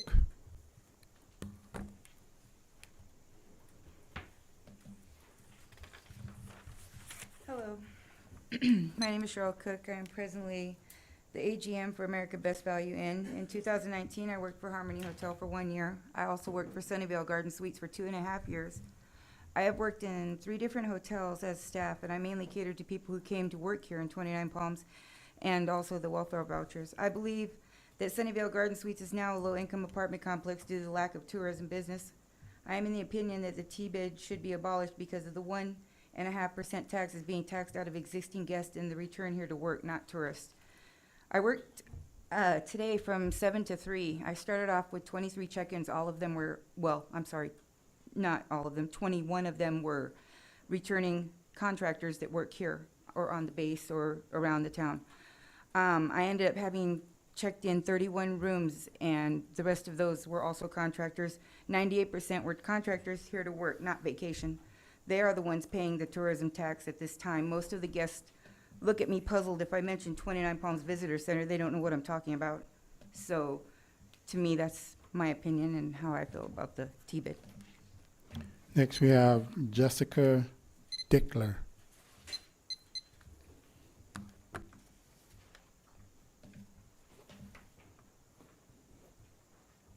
Hello, my name is Jessica Dickler. I'm the AGM at Oasis Inn and Suites located at 71809 29 Palms Highway. I've been with the hotel for 7 years and I've seen no benefits from the T-bid. If this is abolished, it will not impact our business. Our business, we pretty much market our own business. We do a lot of work between social media, word of mouth, returning customers. So that's where we get most of our business. When it comes to that meteor shower, I feel like the news and social media played a lot of roles. I didn't hear anyone speaking that they heard from the visitor center or anywhere in 29 Palms to stay with us. And we generally ask, you know, where did you hear about us? In addition to that, it is sad most of my fellow colleagues have to work part-time because their job is based on the occupancy of the hotel. We operate at under 50% occupancy. I have known some staff to ask Mr. Vino permission if they can take a shower before and after work due to the fact they cannot afford proper housing. Our company has also housed a fair amount of my colleagues due to the fact they cannot afford the housing. We get a fair amount of inquiries from other small businesses, from their staff if people can work part-time for us, which means they themselves do not have enough hours to work. We can't even provide hours a lot of the times, so it makes it very difficult for our staff. Vino.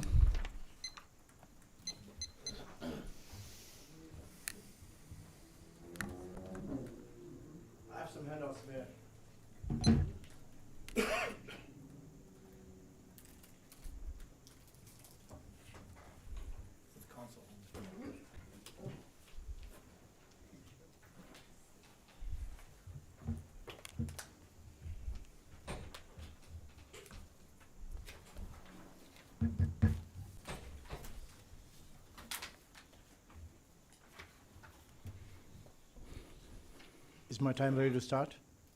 From now, okay.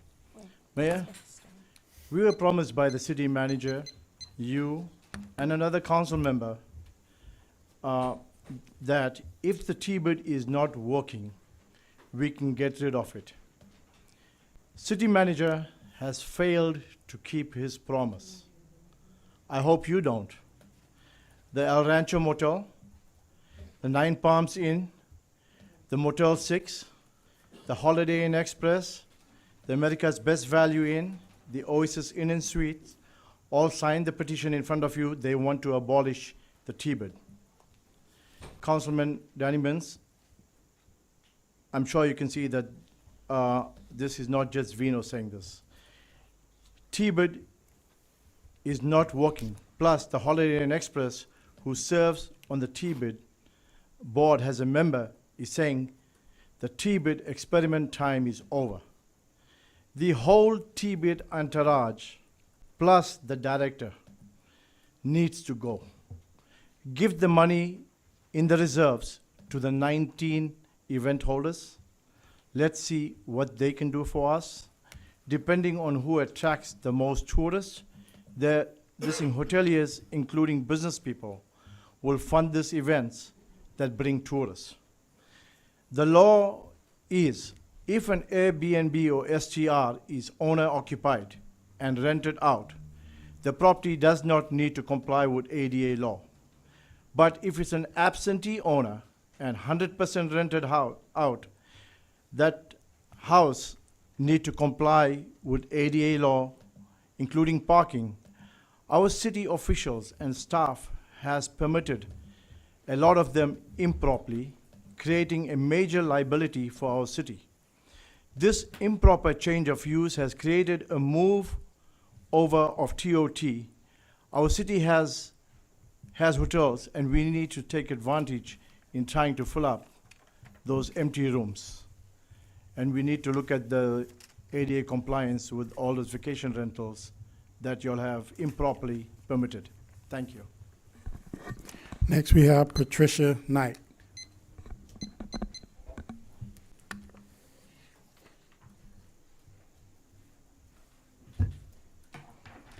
Good evening, Mayor, members of the city, and fellow citizens of 29 Palms. Today I stand before you as a volunteer board member of the 29 Palms Tourism Business Improvement District to discuss its impact on our community. There are a few key points I'd like to touch on and to underline the importance of renewing the T-bid and considering its long-term evolution. Economic boost. Tourism is not just an industry, it's the lifeblood of our community. It funnels millions of dollars into 29 Palms every year, enhancing our economy and ensuring our city thrives. Supporting our people. Behind every hotel room and vacation home booked, there are families and individuals supported by the tourism industry. From housekeeping staff to tradespeople to local business owners, a thriving tourism industry provides an income for many residents and individuals who live in 29 Palms. Pioneers in tourism. As the only community in the Morongo Basin with a T-bid, we're leading the way. We should wear this badge of honor and our emblem of commitment to our community's prosperity. We should not merely maintain it, but bolster it, uniting in its vision rather than letting it dissipate. Drawing observations from my own experience. In my capacity as a business professional, I consistently monitor the sources that lead to guests. I manage multiple vacation rentals here in the city of 29 Palms. A significant conduit has been the lodging page on the Visit 29 Palms website, regularly steering visitors towards the vacation rentals under my management, as I do have a direct booking website. Notably, based on my tracking, 2 homes that I manage in 29 Palms hosted guests last November who were here specifically for the half marathon that was sponsored by the T-bid. In ranking of website referrals, Visit 29 proudly stands third, only surpassed by giants Google and Facebook as to bringing me traffic to my website. This isn't just a stroke of luck, it's accumulation of T-bid's dedicated efforts. So what attracts them here? Joshua Tree National Park, the night skies, ties to the military base, photography workshops, and the variety of events that the T-bid sponsors, from the night sky event and the JT 55 ride to the half marathon, the art tours, to name a few. In conclusion, the 29 Palms T-Bid isn't just an initiative, it's our testament to our dedication to the city's growth. As we stand on the precipice of this decision, I urge the City Council to not only approve the renewal of the T-Bid, but to consider supporting its evolution. Let us look towards long-term goals, ensuring that 29 Palm remains not just a destination on the map, but a glowing beacon of tourism, prosperity, and community. Thank you. Okay, next we have Cameron Lutz.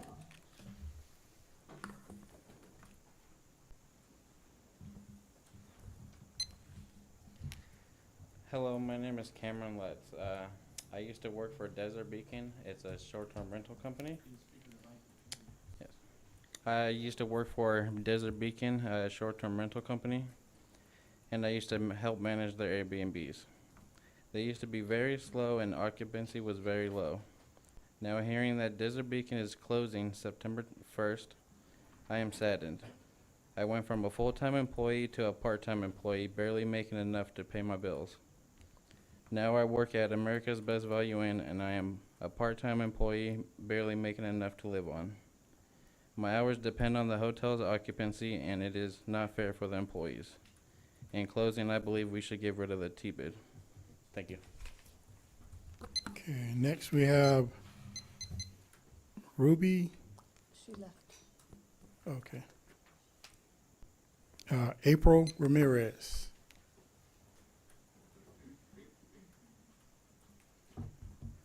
I'm just, good evening, council. I'm just going to preface this that I have no vested interest in tourism or anything like that. Good evening, gentlemen. I'm here to respectfully request that you vote in favor of disbanding the T-bid. This is not the first time. In fact, it's the third time that I speak about needing transparency and measurable outcomes. Upon extensive review, right now the T-bid has none in the marketing plan. I've also reviewed the marketing plan, and honestly, I'm both embarrassed and offended that the quality of work that is being used to represent our beautiful city. With that being said, I reached out to 3 leading industry experts that I have strong personal ties with from other large cities in Southern California. I did this because I wanted an unbiased assessment of our city's current T-bid program and TOT.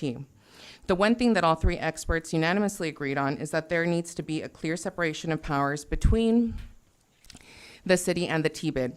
For example, in Encinitas, there is 0 involvement of members from the city council members or city manager, and it is run by the Chamber of Commerce and a board of directors that pay the city directly. Secondly, we live in a digital era. Social media is everything, and more importantly, it's free marketing. We could very easily get rid of the proposed additional visitor center employee position and director of marketing position. We could then replace these positions with a kiosk and use the other funds to hire a non-biased consultant with a proven track record in tourism. I can back that this strategy would work and be effective because I jumped on a conference call this afternoon with the former director of tourism for the city of Carlsbad, and he confirmed that the city of Carlsbad no longer has a physical visitor center and everything is digitized, effectively saving the city of Carlsbad hundreds of thousands of dollars per year. I could go on and on all about the findings and things that we could do to be better, but unfortunately at this point I feel like my concerns have fallen upon deaf ears. That being said, when we know better, we must do better. Therefore, I've decided that moving forward, I'm personally going to hold each and every one of you personally responsible to do what's right for our city, and what's right for our city is disbanding T-bid. Other than that, anything else leads me to have further concerns that we are at risk for continuation of mismanagement of funds. And I do have one question from Ms. Brianne. How many views did you say you had? On your City of 29 and your YouTube channel. Over 65,000 on YouTube, and year-to-date tracking on our website, we've had over 88,000. And where did you get those numbers from? So all of the analytics get pulled from Google Analytics. All of them. Okay, I'm on the City of 29 right now, their YouTube channel, and it shows only 6,008 views since October 16, 2019. Okay, next we have Miss Mary Jane Bingy.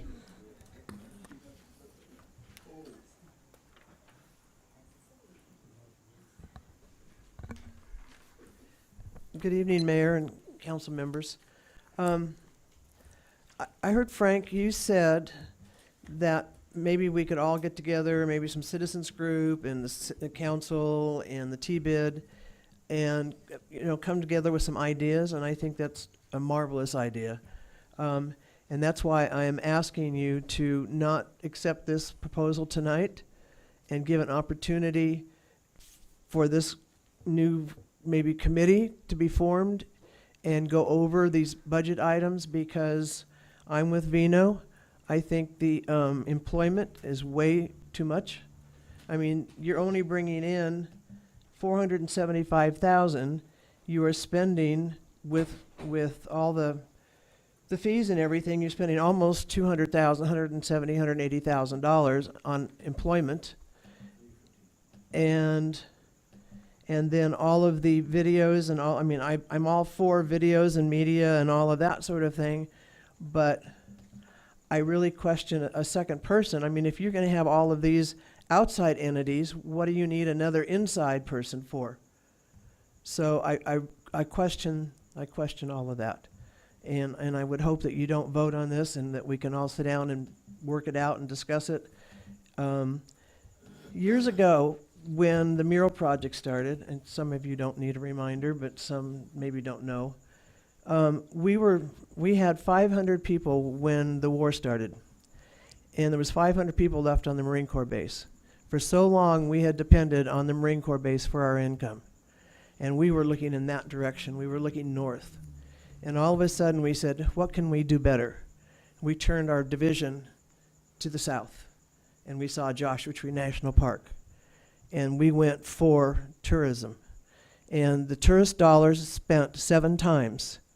Every tourist dollar goes around 7 times in a community. And so we need the opportunity to be built better. We did the mural project, which brought in people from from all over the world to come view. Our murals are known worldwide. We had a mural conference here. We took an item and we promoted it. And I think we're all over the map here with this T-bid thing.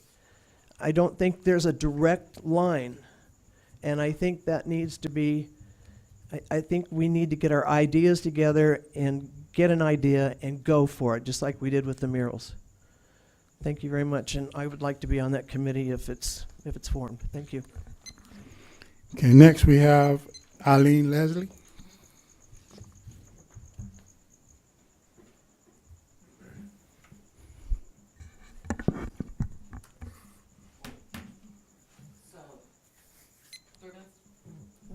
So I made this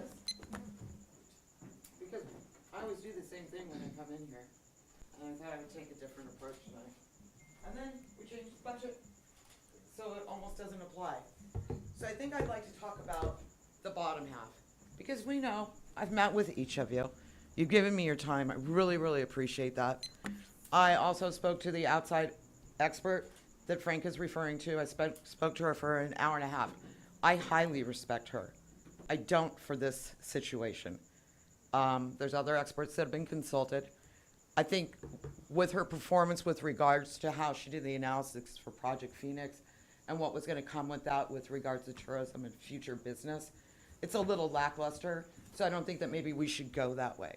I think maybe we go a different way. So we know I don't want T-bid. I want us to hire experts, because this new dollar amount still comes out to $204,541 total. And it's unacceptable. We're not bringing in that kind of money.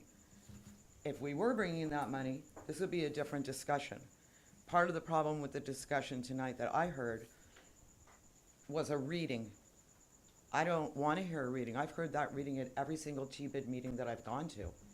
And there's never a correlation between how we got there from doing things with T-bid to results.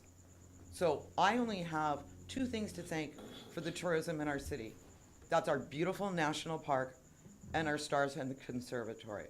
I really don't see in these numbers how we can say we have results. And they're T-bid right now, the board, the director, they're not presenting those results to us.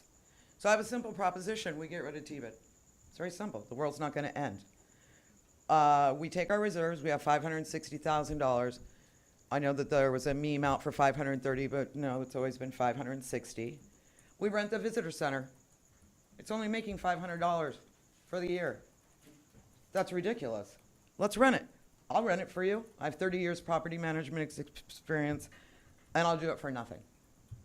$3,000, I could get it tomorrow. I could probably get more from a probably high-end juice bar, which would be lovely next to the park. Offer a little free Wi-Fi. That's one idea. They're flowing in my head, and I have no marketing experience. Second thing, we have $500,000 in reserves, and listed on here we made $1,000 in interest. $100,000 CDs are making at the low right now 4%. That should be $4,000.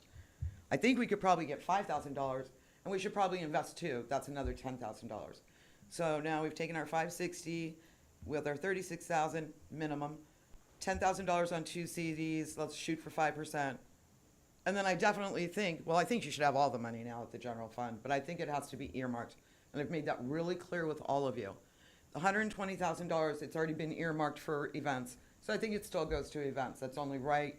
A lot of applications, people put in a lot of time for those applications.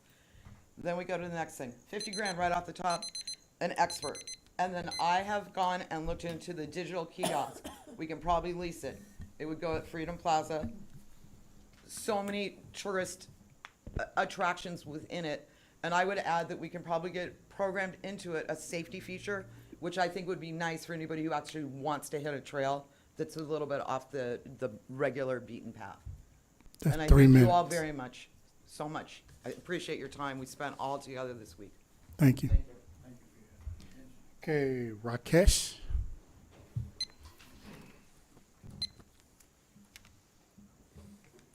Good evening, Council. My name is Rakesh Mehta. I'm the co-owner of the Shore Stay Plus by Best Western in 29 Palms. And I am here talking to you today, and I'm thrilled to see finally that we have some waves. TBID was created in 2017 with the perception that we will do marketing for the city as a destination and a brand awareness. Unfortunately, participation for the TBID from that event till today has been minimal. TBID meetings were crickets. However, you have to keep in mind 3 things. We went through a pandemic. I am one of the top 3 contributors to the TBID, dollar-wise. Through the pandemic, we could not do anything with the TBID money that was coming in to promote because of the pandemic. When we came out, the first full year that we came out, we supported the events. TBID board is made out of volunteers.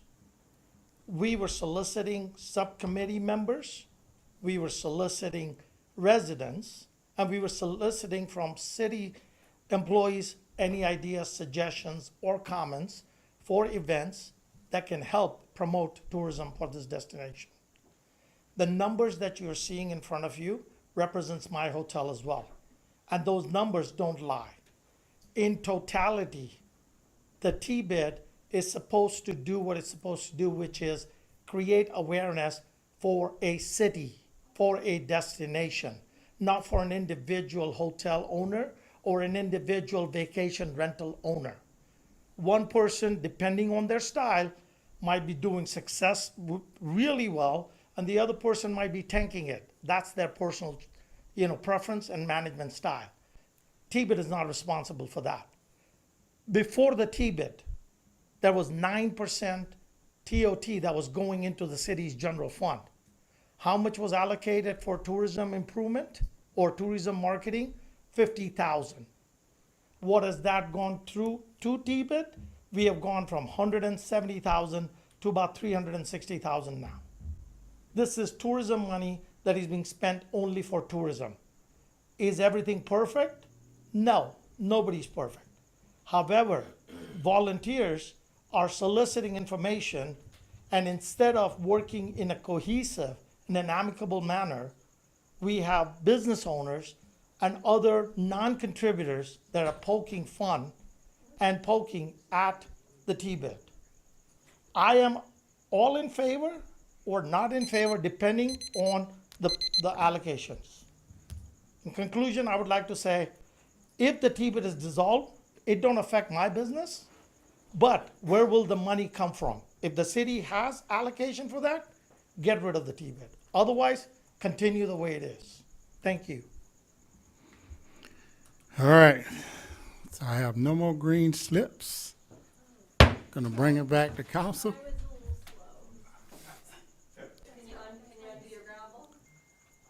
Go ahead.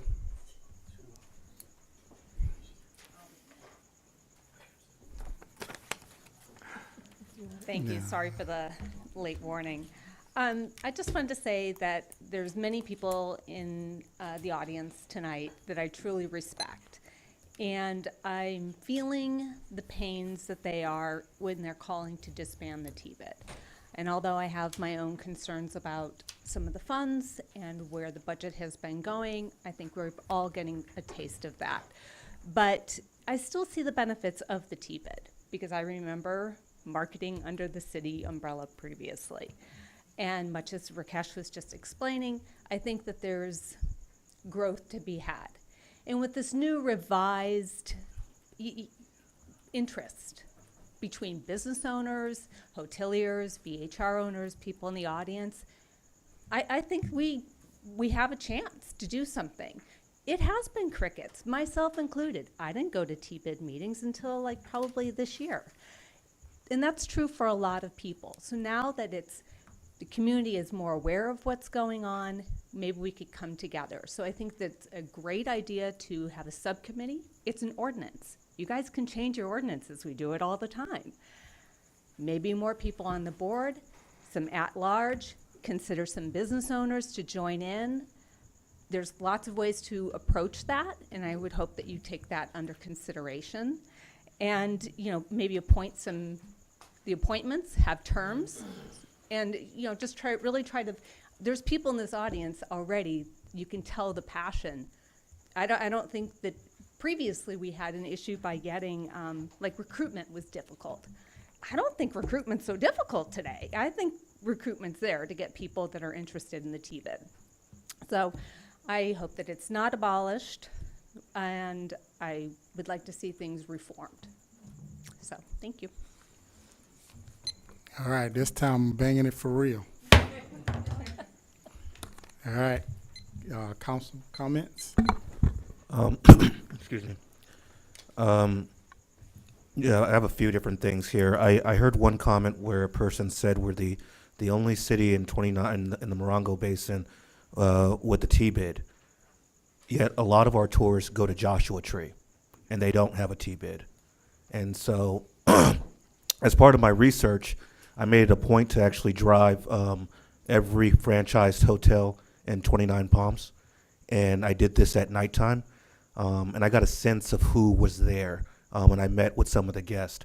And the people that I saw were people who were coming here to the base as contractors.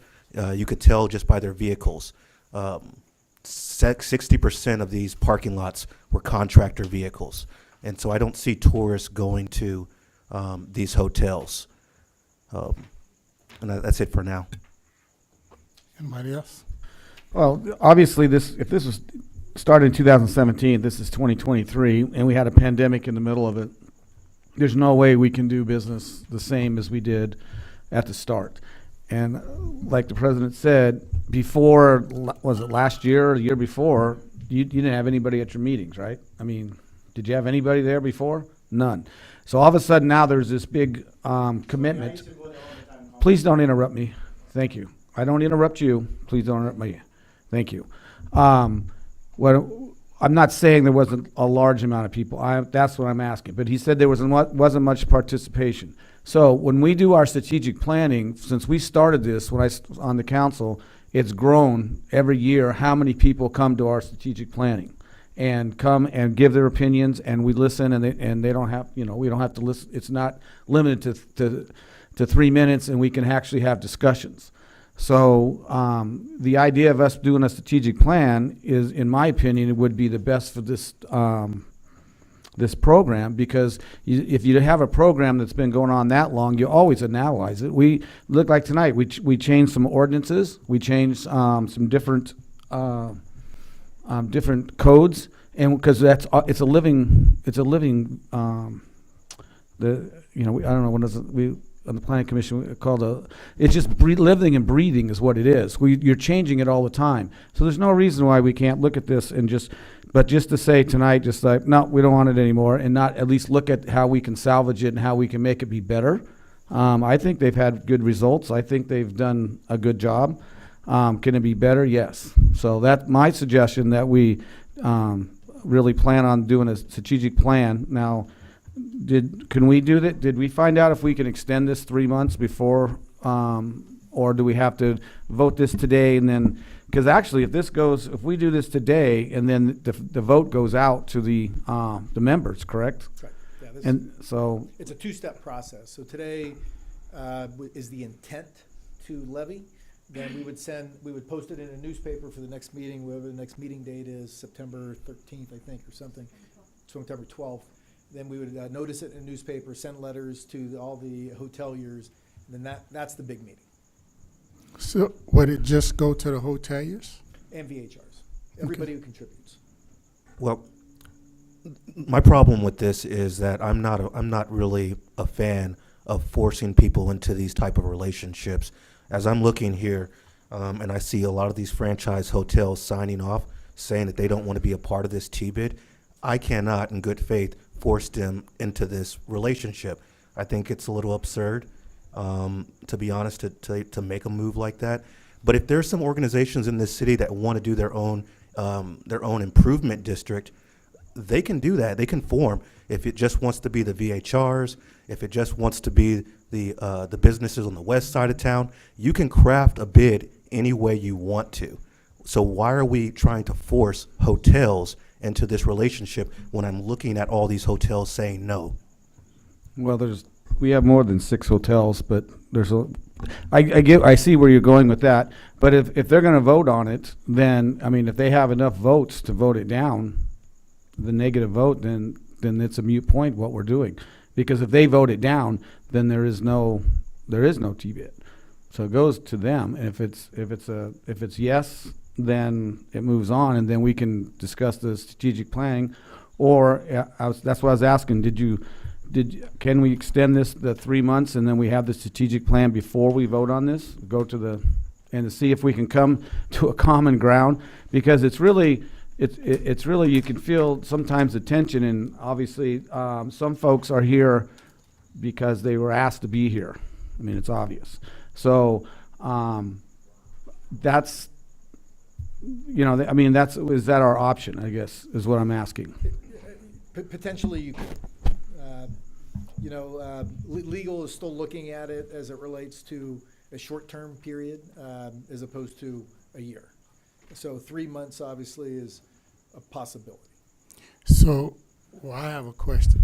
If this comes out to where it's a no, then no's win, does the T-bid just go away? Yeah, that's it. There's no assessment anymore. The assessment's gone. The T-bid, the advisory board. So if we say no with the intent to levy? If you say no to the intent to levy, then they won't vote. Yeah, it'll stop. It stops today. But why don't we, honestly, why don't we let's not reauthorize T-bid, and let those people who want a T-bid create their own T-bid?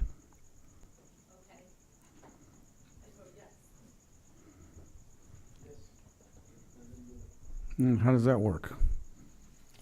It's like a chamber of commerce. People, contribute as they want to contribute. I'm assuming. Yeah, we don't have a chamber of commerce. Well, we don't have a chamber of commerce. So it sounds like to me that if we had a town hall meeting or a strategic plan and vent these things all out, but if we don't if we don't keep going with this, then it's a moot point. But so we have to if we give the hotelers a chance to vote and they vote it down, then it's all done. And then the 500,000 stays with the city, and then we distribute it the way we want. So, but then there's no more income coming in for marketing, and then we're right back where we were in 2012. So that's my next question. Say we say yes for an intent to levy, and then that gives the hoteliers and the VHRs a chance to vote. Correct. And they come in with less than 50%? Well, it depends how you look at it. You need 50% plus one, it's because it's a protest vote. So you need a 50% plus one to say no to stop it. Right, so if they come in less, say 49, Oh, then it passes, yeah. it passes, so then it automatically goes, or do we get to vote again? That's it. There's a two-step process. So we wouldn't get to vote again? No, well, no, so you could, again, ultimately, it's an ordinance, of the council, right? And to adopt the ordinance, you need a protest vote, right? And so that's your authority to levy the voluntary fee, right? It's not a tax, it's a fee. But you can not approve the ordinance. So in theory, yes, the hoteliers could not protest it and you still say no. So that would be the time that we could plan a strategic plan. If they voted, the no vote didn't come in, and so they passed it, so the ordinance could be passed. We could have the strategic plan, and then if we don't like it, then we vote the ordinance down. So we still have another option. And you could do that anytime, right? Right. I mean, it's an ordinance, just like any law that you have. And like city manager said, this person is not hired, and if this does pass and we go to this process, we can say, they're suggesting to us to hire this extra person. We can say, no, we don't want to spend that $56,000, $58,000 on a new employee. So could we do that? Could we say yes to the resolution so we could get the vote and no to the budget? Tonight? Yeah. Well, you got to have a budget. So you could change the budget. You could modify the budget, but you got to have a budget. So yeah. So this is what we could take that out. We could reduce that. We could add something to other. We can take things out of the line item, and then, or we just put them on hold. We just say, okay, we're not going to approve enough money to hire the extra person. It's kind of like the House of Representatives. They don't give them enough money, they can't do it. Right. So we take that part out, just reduce it down to the one person, and then that's basically put on hold. Okay. To me, that's just like we're slowly peeling the Band-Aid off, instead of just ripping it off. Honestly, I know you guys said it hurts more. I'll say again. Ripping it hurts more. Oh well, sometimes get the pain over quick. Yeah. But hey, so I noticed that we do have more than 6 hotels, but those hotels are not. They haven't voiced their concerns or they haven't voiced their support. The more the hotels. Yeah, but maybe they support it. That's why. So to give them a chance to vote, because if it's enough hotels and VHRs that don't want it, then they will have the 50 plus 1. Mayor, most of your VHR has been improperly zoned. You need to look at that as well before we bring it. I actually agree with that point right there. If these VHRs are improperly zoned, they shouldn't even have a vote, to be honest. Unless they bring it up to regulation.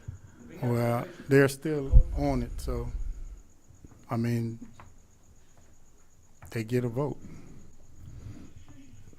So can we look at that as part of the process? Can we look at the zoning and the inspection criteria of these VHRs, since this is all part of the conversation?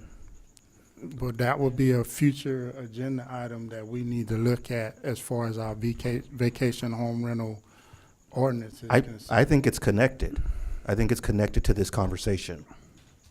But we have to move forward with this. I mean, this doesn't, obviously everybody knows the government moves slow. So if we do one thing now, this can be changed. And what you're saying is, city manager, the zoning part of this, I'm a little confused about. When we're not putting VHRs in zones that are, we never, Well, I think that's what the implication is to zone it in certain areas, is that? No. but we have not done that That's not, at this that's date. not the, I'm so We- sorry. We haven't done that at this date.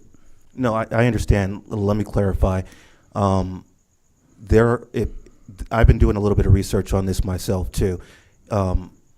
If you are a person who does not live on your property, or you don't, if you're not a person that lives on your property and it's a VHR, or you don't live in that property sometime throughout the year, you need to have ADA requirements, and we need to be inspecting for those ADA requirements. And if we're not, they're in code violation and they shouldn't get a vote. This is all connected. Well, that's real, I mean, I don't know. That's almost like telling somebody we approve you, but now we're changing our mind in the middle of this. So, I mean, if we wanted, I'm ready to make a motion that we move forward with them, but we amend this budget before we have the vote. In other words, I'm to get the process going. I'm willing to make the motion that we move forward with this, but we amend this budget before we move forward. So I guess if it's okay, Mr. Mayor, if we want to adjust this. Okay, if you gotta have a side comment, take it outside, please. It's already closed to the public. We adjust this budget, so that would be part of my motion, that whatever we change in the budget would move forward with it. Because obviously I think some of us have some ideas on what to change with or at least to start with. But, because obviously the budget's a living piece of paper. If after this is all done, and then it comes back to us that they can show us that they need this other person, and we can amend the budget then, because the money's gonna be there. We're not gonna take it out. We're just gonna we can tell them they can't budget it. So I'm going to go back to this because we issued out grants to businesses for events, and part of that, we said that if you didn't have ADA compliance, we weren't going to give you the money. We don't get to pick and choose when we want to make our own rules. We have to be very consistent with how we do this approach. Well, how did this just come up just now? I mean, I've never heard. I mean, this part about the VHRs. This is. I mean, that's an ordinance that you would have to, pass. Right now in our VHR ordinance, we don't differentiate that at all, but you could, but we haven't. Yeah, but that means we'd have to, that's what you were saying. We'd have to bring this up to a future agenda item. But we can't just change those rules in midstream either. So let me clarify about the budget, because I'm thinking about that a little further. One of the things you could do is, the federal government does this all the time, but I don't suggest this. You could do this. It was called a continuing resolution, right? We hear CRs, continued resolution, in federal government all the time. The problem with that is you can't do any spending, because it's a continuing resolution. You're authorizing, but you can't spend any money. Well, we can take things out of this. We can change the thing, line out. We can amend the budget, like in the employment, we can reduce that by the extra person to $58,000. And that way, the evil word, we're gonna put it in reserves, set that aside, or we set it into more money into the events. That's just, but to move this forward, to let the VHRs and the hotelers vote on this, because if they vote it out, then it's a moot point. This all goes away. But if they do, then we go with the next step if we're gonna decide to do the strategic planning and work on it that way and change what was put in 2017, when the world has changed since then, totally changed. So there's nothing wrong with us reevaluating how this thing is run. There's some suggestions about putting more people on, different business people. Those all can be discussed, and we can have open discussions instead of just limiting it to 3 minutes. So that's where I'm at right now, that we adjust this budget and then vote on, and I'll make a motion that we vote on this tonight, if that's okay with me. I have to agree with Councilmember Mintz. However, it's just ironic how now we have a bunch of people coming in here and telling us TBID's no good. Before, when we had these meetings, there was one or two. Now it's a bad thing. So I just feel that we need to go ahead with this and then have this strategic planning meeting with the T-bid council, the public, the hoteliers. Bring everything at us and let's see what we can do. I mean, I know you have good examples of things to do, events. You probably have a good thing with events, but do we hear about them?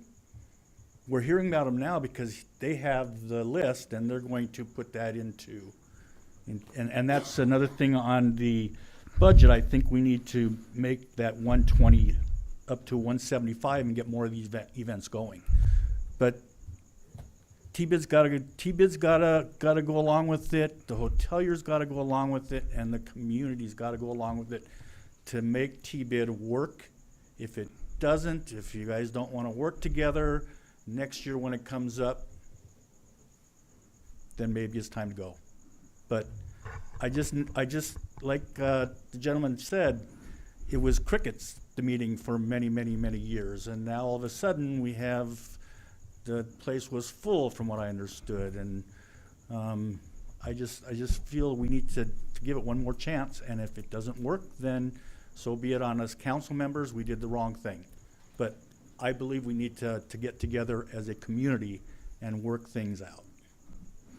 Well, because already I had that meeting with Eileen today, and she had two actually really good ideas, and we had a very civil conversation. It was a very nice conversation I had with her, and she made some good points. And when she come up with this chart, I think if she had more time to explain it, if we had a strategic plan, she would be able to say, this is where I'm at, instead of trying to do it in 3 minutes. So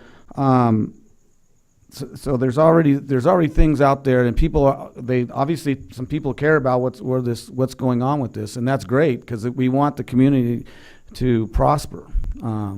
That's what this is all about. So if we go ahead and we reauthorize T-bid, and then we do the future agenda item to look at the ADA compliance of the VHRs, and we come to find out that they're not compliant, are we putting the cart before the horse? Or so the thing is that they need to vote against it, not for it. But I'm saying though, so we don't count votes for it. What I'm saying though is that if we come to find out that all these VHRs are now non-compliant, right? And so they're not even members of the T-bid anymore, right? Is T-bid even going to be functional?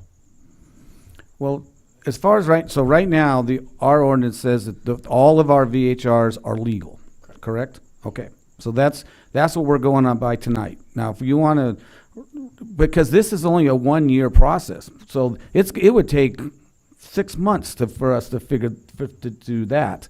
What you're saying, then put the ordinance in. It takes 60 days to put another ordinance in. So that way, we're almost picked up the whole year. That's 8 months. You're saying 8 months to look at compliance? I don't understand. No. Right now, they're compliance, right? All of them are compliance because we don't have an ordinance. Based on our current policy. Based on our current policy, they're in compliance. No, sir. Nobody should be speaking in the audience. So that's where I'm at. It's right now, when we approve them, they're under the rules that we have right now, they are legal. For us to change all that, it would take at least 6 to 8 months to do all that. Respectfully. And then we're back then we're back to voting on this again. And if they have to be taken out, then they vote on it again. Respectfully, I just think that maybe we should have the city attorney look at that. And I don't think it takes 6 to 8 months to change something that involves ADA. We have to be very compliant with federal law.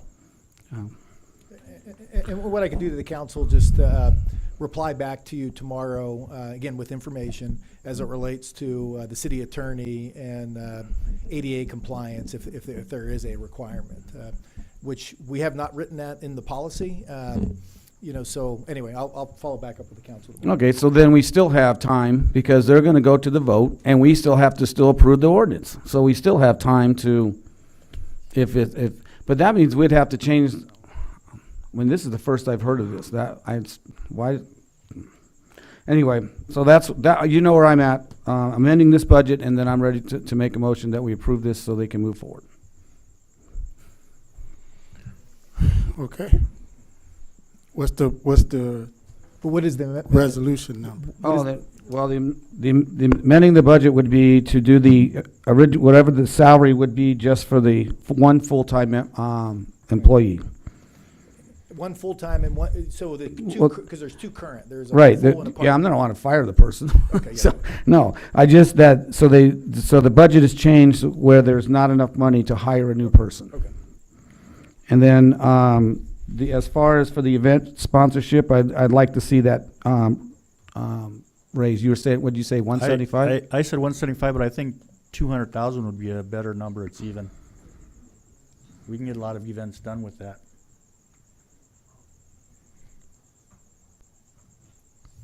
Okay.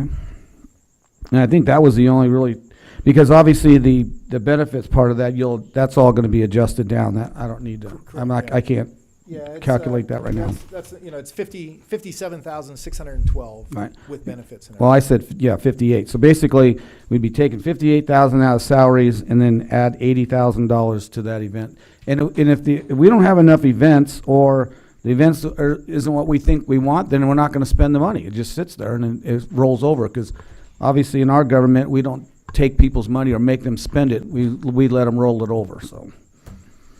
And But it's what there. is I did hear a comment, isn't there, occupancy tax like 12% now? Isn't there, didn't they just raise it? Valley's? Yeah. Yes. It's 12%. It's high, ours is 9%, right? Yeah. 9 plus 1.5 fee, Right. so 10.5 all in. And they're 12%. Correct. Right. And the county is, they're on the cusp of putting a TOT tax on their rentals also. Yeah, they're only 7 currently. But Yeah, they're 7%, so they're 3% less. So that is my suggestions for adjusting the budget. Does anybody else, I can add to my motion? I'll second that motion. Okay, so my motion is that we Oh. approve the T-Bid's annual report and marketing plan budget as amended, as amended. Second. And then what's the resolution number? 2321. And adopt resolution 2321 confirming the intention to levy an assessment for fiscal year 2324. That's my motion. Second. Roll call. Councilmember Scott, Nay. Councilmember Mintz, Aye. Councilmember Klink, Aye. Mayor Pro Tem Buildering, Aye. Mayor Wright. Aye. Approved 4-1. So just for the public to know, you guys need to get out and vote if you don't want it. So.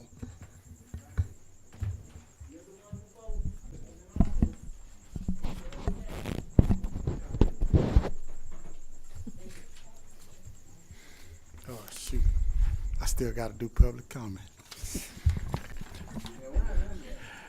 And do remember, you have a lot of events that you want planned. Make sure you bring that to that meeting they're going to have in October. We'll let you know when we finalize everything.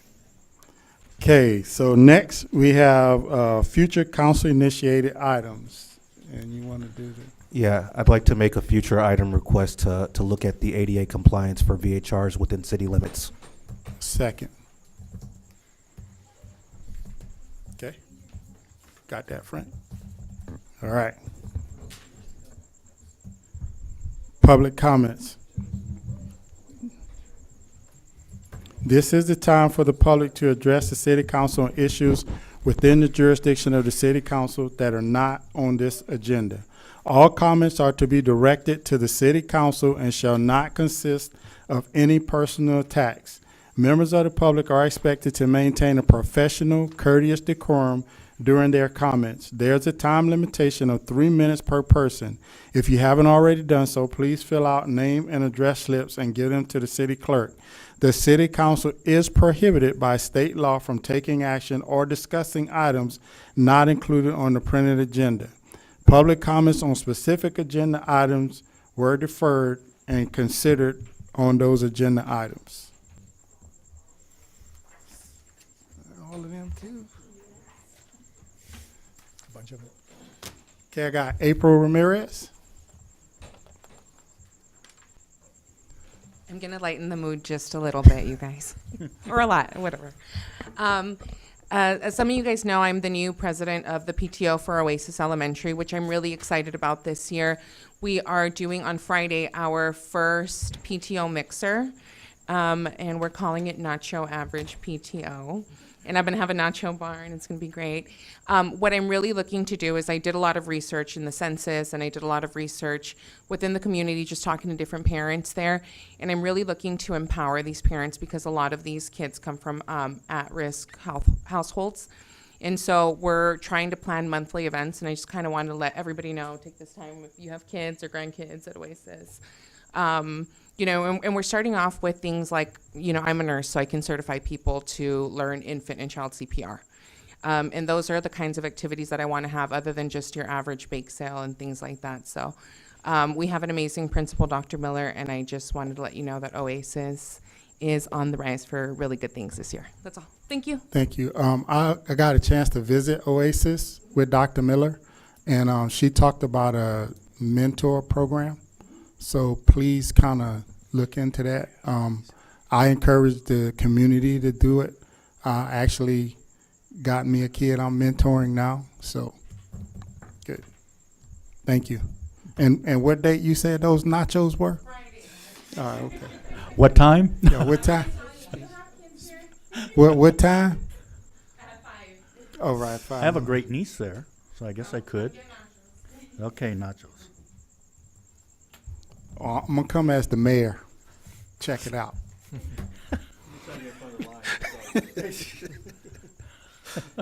All right, Charmaine.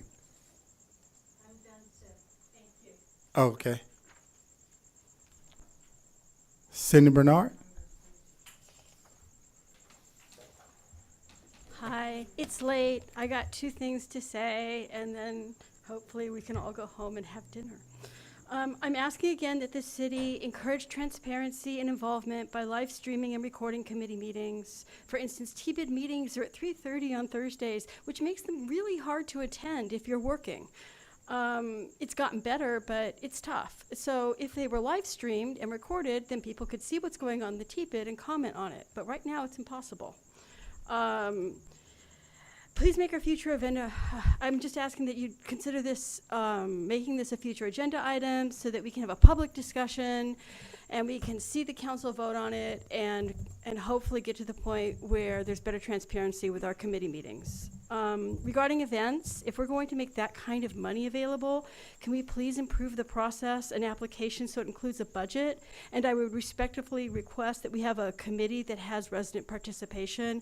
I have 30 years of grant writing, grant creation, grant committee experience, and that application needed a lot of work. So let's once we get up around $200,000 or $150,000 in available money, let's pull that process together and make it great.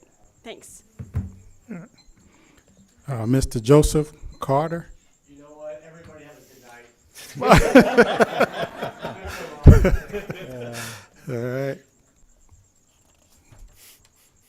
right. Miss Alice Lawson. No, she right there.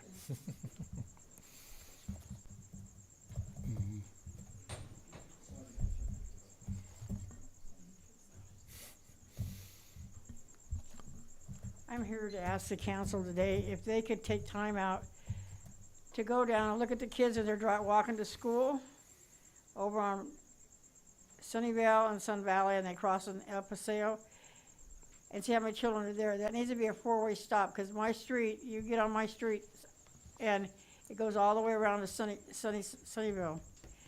And there's no stop sign, there's no, to stop these people from racing up and down the highway. I'm not the only person sitting in here that knows what I'm talking about. They also live over on Sunnyvale. And 3 years ago, I almost ran over a little girl. And just now, I got told today, they're finally gonna put speed limit signs up on Sunnyvale. There's been none at all to protect these children. I talked to a gentleman that are putting the sidewalk in. That was very nice. Thank you. But why are they waiting to do it now when school started? That's what I don't understand. Could anybody here take a time out to go over there and watch the children? It's against, you don't get paid for watching these kids go across that crosswalk, because if they get hurt, you're liable for them. I'm trying to protect those children. I almost ran over that little girl, and it bothers me to this day. We need the four-way stops in the crosswalks. And I know the city could mention that to the people. The gentleman in the white truck today that was watching everything that was going on, he also agreed with me. And he was working for the city. He was a city worker, but there's a lot of children. There's just not a couple. There's about, I'd appreciate it if somebody would go check it out themselves and know what I'm talking about. To protect the children. We're here to protect the children. Thank you, ma'am. Thank you, thank you. What time is Oasis? Do what? I'm talking April. Oh. What time do they start school in the morning? 8:20. 8:20? And buses and everything are there like around 8? Yes, between 8:20 and 8:30 because they make breakfast available. Okay. Thank you. Ooh. Okay, Paul.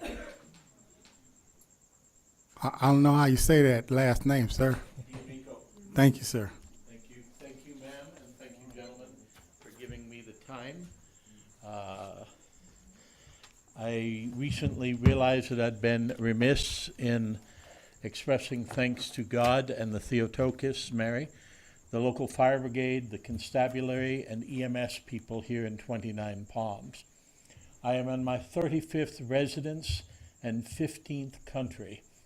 On 17 May, 5 doors down from my current residence, my automobile, or Jeep, was hit from behind and totaled. The vehicle was flipped over and I was hanging on for dear life by my seat belt. The first responders were absolutely brilliant and then some. Each of them was kind, concerned, and highly professional. Had it not been for their response, I might not have been able to sing their praises.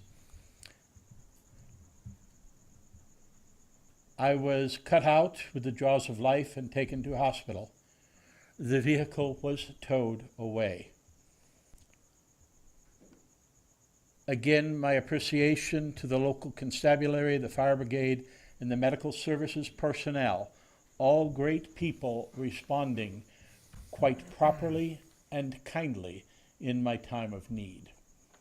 That said, I went to see what was left of my beloved Jeep that had been here, there, and everywhere in the world. I used to carry a lot of cash with me. Over $500 in cash was missing, and my cell phone was missing. The towing company tried to blame the sheriff's department, which, wrongo.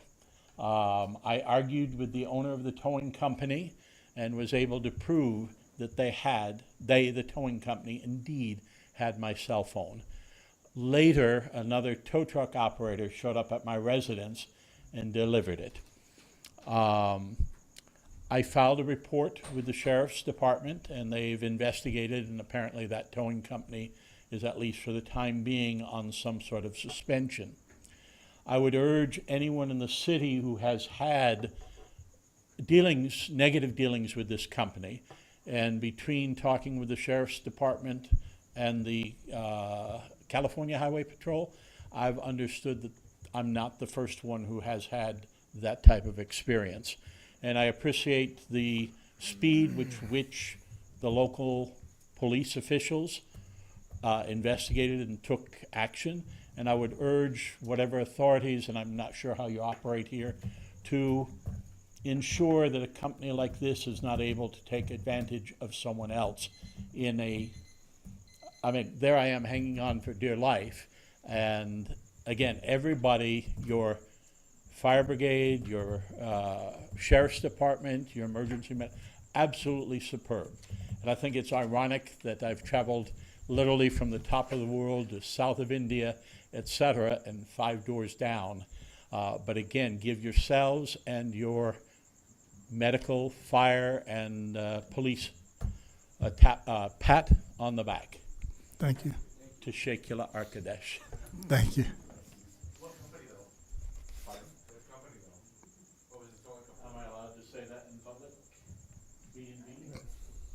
Oh, he done said it now. All right. All right. And the owner called me to express his dismay with me and, shall we say, use some very inappropriate and foul language. And again, I'm not sure who contracts with them, but if Sheriff's Department. Okay. this chap is running a business and is contracted to the city, you don't treat. Yes, sir. Thank you. All right. Astrid?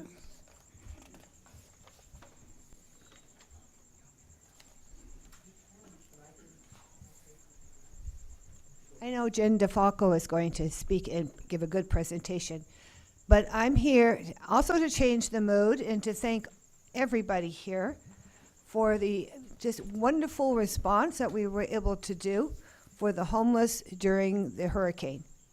And she's going to give you the details. I'm just going to say thank you very much for what you've done.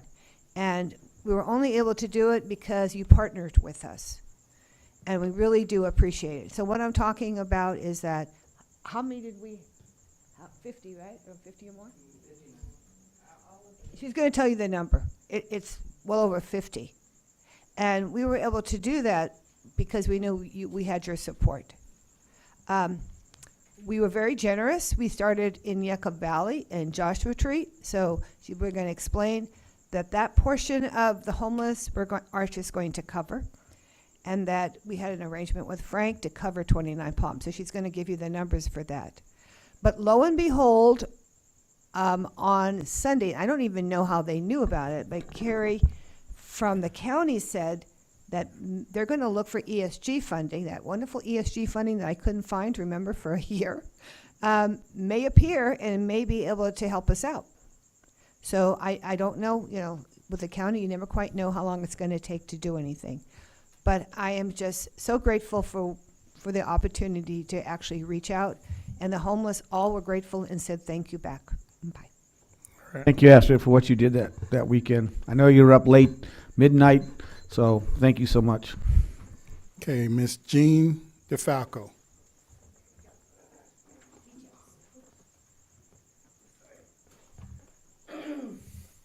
Good evening. Thank you for giving me a few moments to let you know how the weekend went. So my husband and I started on Saturday, August 19th. We wound up placing 59 individuals into Motel 6. Took about 14 hours to gather everybody up and get them there. These individuals were found throughout the Morongo Basin. Out of 59 individuals, 8 were found in Yucca Valley. 3 of them were found in the wash in Yucca Valley. 7 were found in Joshua Tree. And then 44 individuals were found right here in 29 Palms. Out of those 44 individuals, 9 of them were under the bridge in the wash. We had 36 males and 23 females. We had 4 families that were former military. Out of these 4 families, one of the families has 2 children, and the father and husband of the family is currently in a mental health facility, suffering from severe PTSD. Our second military family lost her husband. He was killed by a drunk driver. So it left her pretty, distraught. The last 2 military families both suffer from PTSD and some physical disabilities. We placed 8 children into Motel 6. Out of these 8 children from 29 Palms, 5 of them were under 7 years of age. The other 3 were teenagers who attend our 29 Palms High School. At Motel 6, we also had 2 women. Both are carrying with child. One is running from a domestic violence situation. We placed 12 seniors into Motel 6. Here in 29, some of the conditions were dementia, Alzheimer's, early stages, and Adult Protective Services have been advised to try to assist with them. Personally spent a lot of time at Motel 6 trying to get them comfortable in there, trying to get them fed because we provided food. And I wanted you to know that for each of the days that they were in, excuse me, Miss Angie from Winging It and her family, business here in 29, brought lunch one day.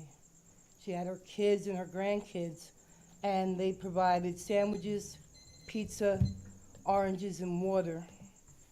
And then we also had Edgar, who owns the Little Caesars here in Adobe.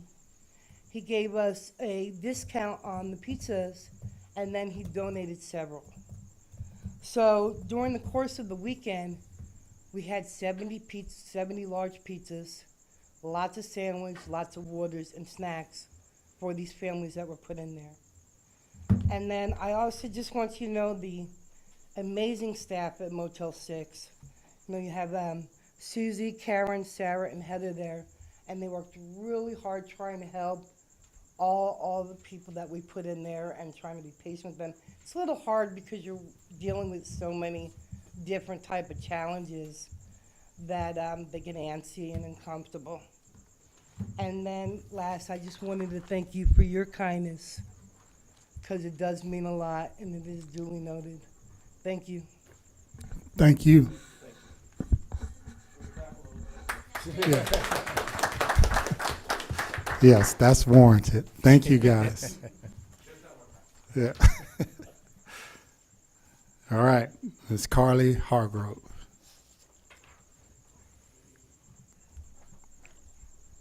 Hello.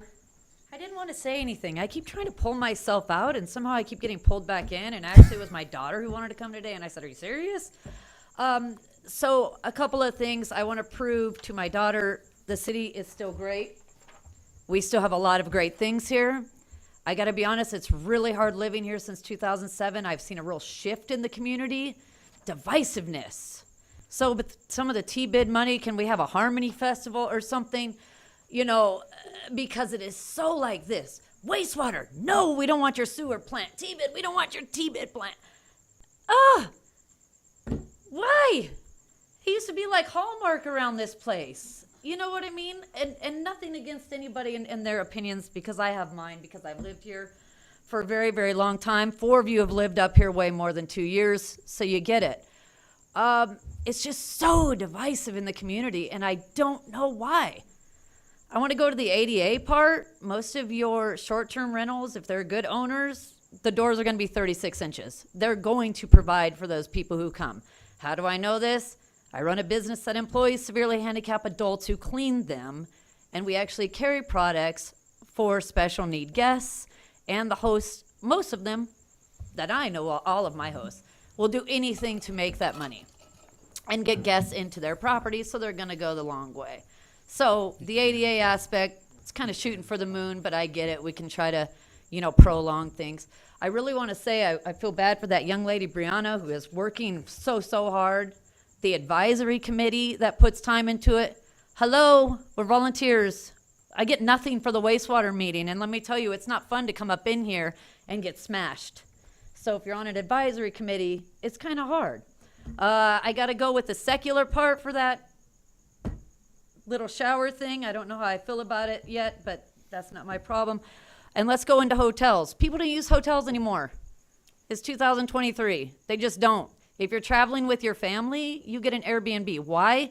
Because you're balling on a budget. You need a place to cook. You got to go to a grocery store. It's cheaper to eat in an Airbnb than it is a restaurant.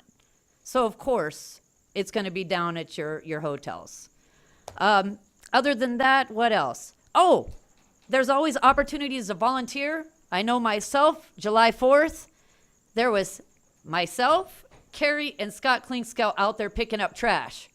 I picked up 6 bags of trash. I did see Frank, he was over there picking up trash, and I saw Joel pick some out, and I don't know if the other council members.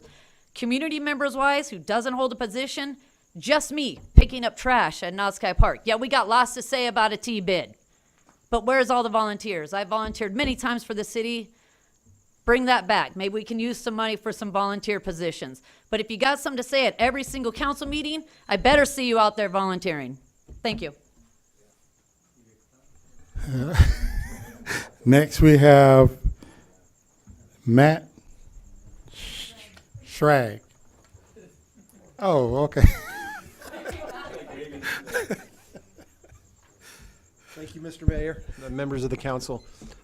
First and foremost, I just want to say, and Frank and I have had this discussion, tough meetings are always good because you see people care in the room. So just want to bring that up as a concern and something that I kind of stand by. I like tough discussions, even at work. So, but I'm really here tonight to thank you guys. And why I'm thanking you is city staff has really stepped up and helped the water district the last few weeks. So with coordination, with some emergency pipeline replacement, Craig and his staff, Carrie and her staff, planning and their staff, Frank and I have worked together to try to get a little project done quick. I think we forget about the people when we have emergencies. I know Craig and those guys were out doing road work. So I just want to kind of be here tonight to thank you guys for the employees that you have, because I feel at 29 Palms Water District we have the same employees. And when we get together and we have to do certain things because we're working together as a unit instead of working apart, it's always a better community feel. So I'm here just tonight to thank you guys and thank city staff for everything they've done the last few weeks to help us with our project that we were trying to push through. And again, I think, again, working together instead of working apart is always how we make this community successful. So just wanted to thank you guys. Thank you. All right, I don't have no more green slips. Yeah, you did already, didn't you? No, I didn't. Really? All right, my bad. I saw it. I saw it. Okay, go ahead. Thank you.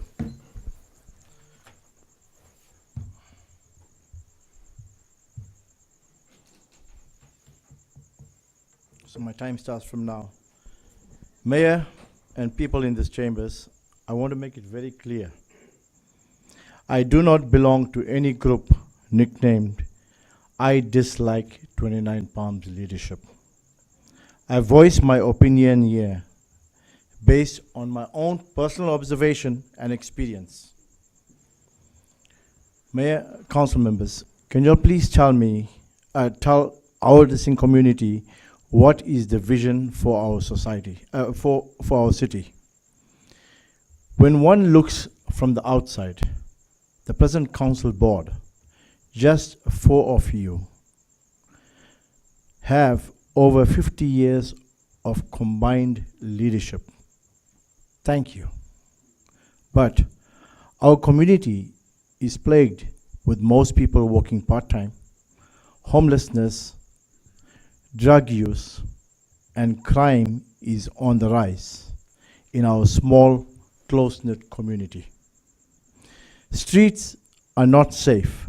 Most places in our city do not have sidewalks yet. Yet the ADA law was passed in 1990, signed by President Bush. Just FYI, many cities in Texas got sued for not providing ADA sidewalks. Driving into town on Highway 62, all you see is abandoned, dilapidated buildings for decades. Yet our city should be a tourist mecca. All our community is given is increased cost of services. Small businesses is burdened with increasing operational expense, which is a perfect recipe for failure. Small businesses are the backbone of job creation. Because of part-time work, people cannot even provide the basic for their families, which is a roof over their head and food on the table. With combined 50 years of service to the community, what are your vision to combat the problems we are facing? We are looking for answers from our leadership. Thank you. Okay, no more green slips.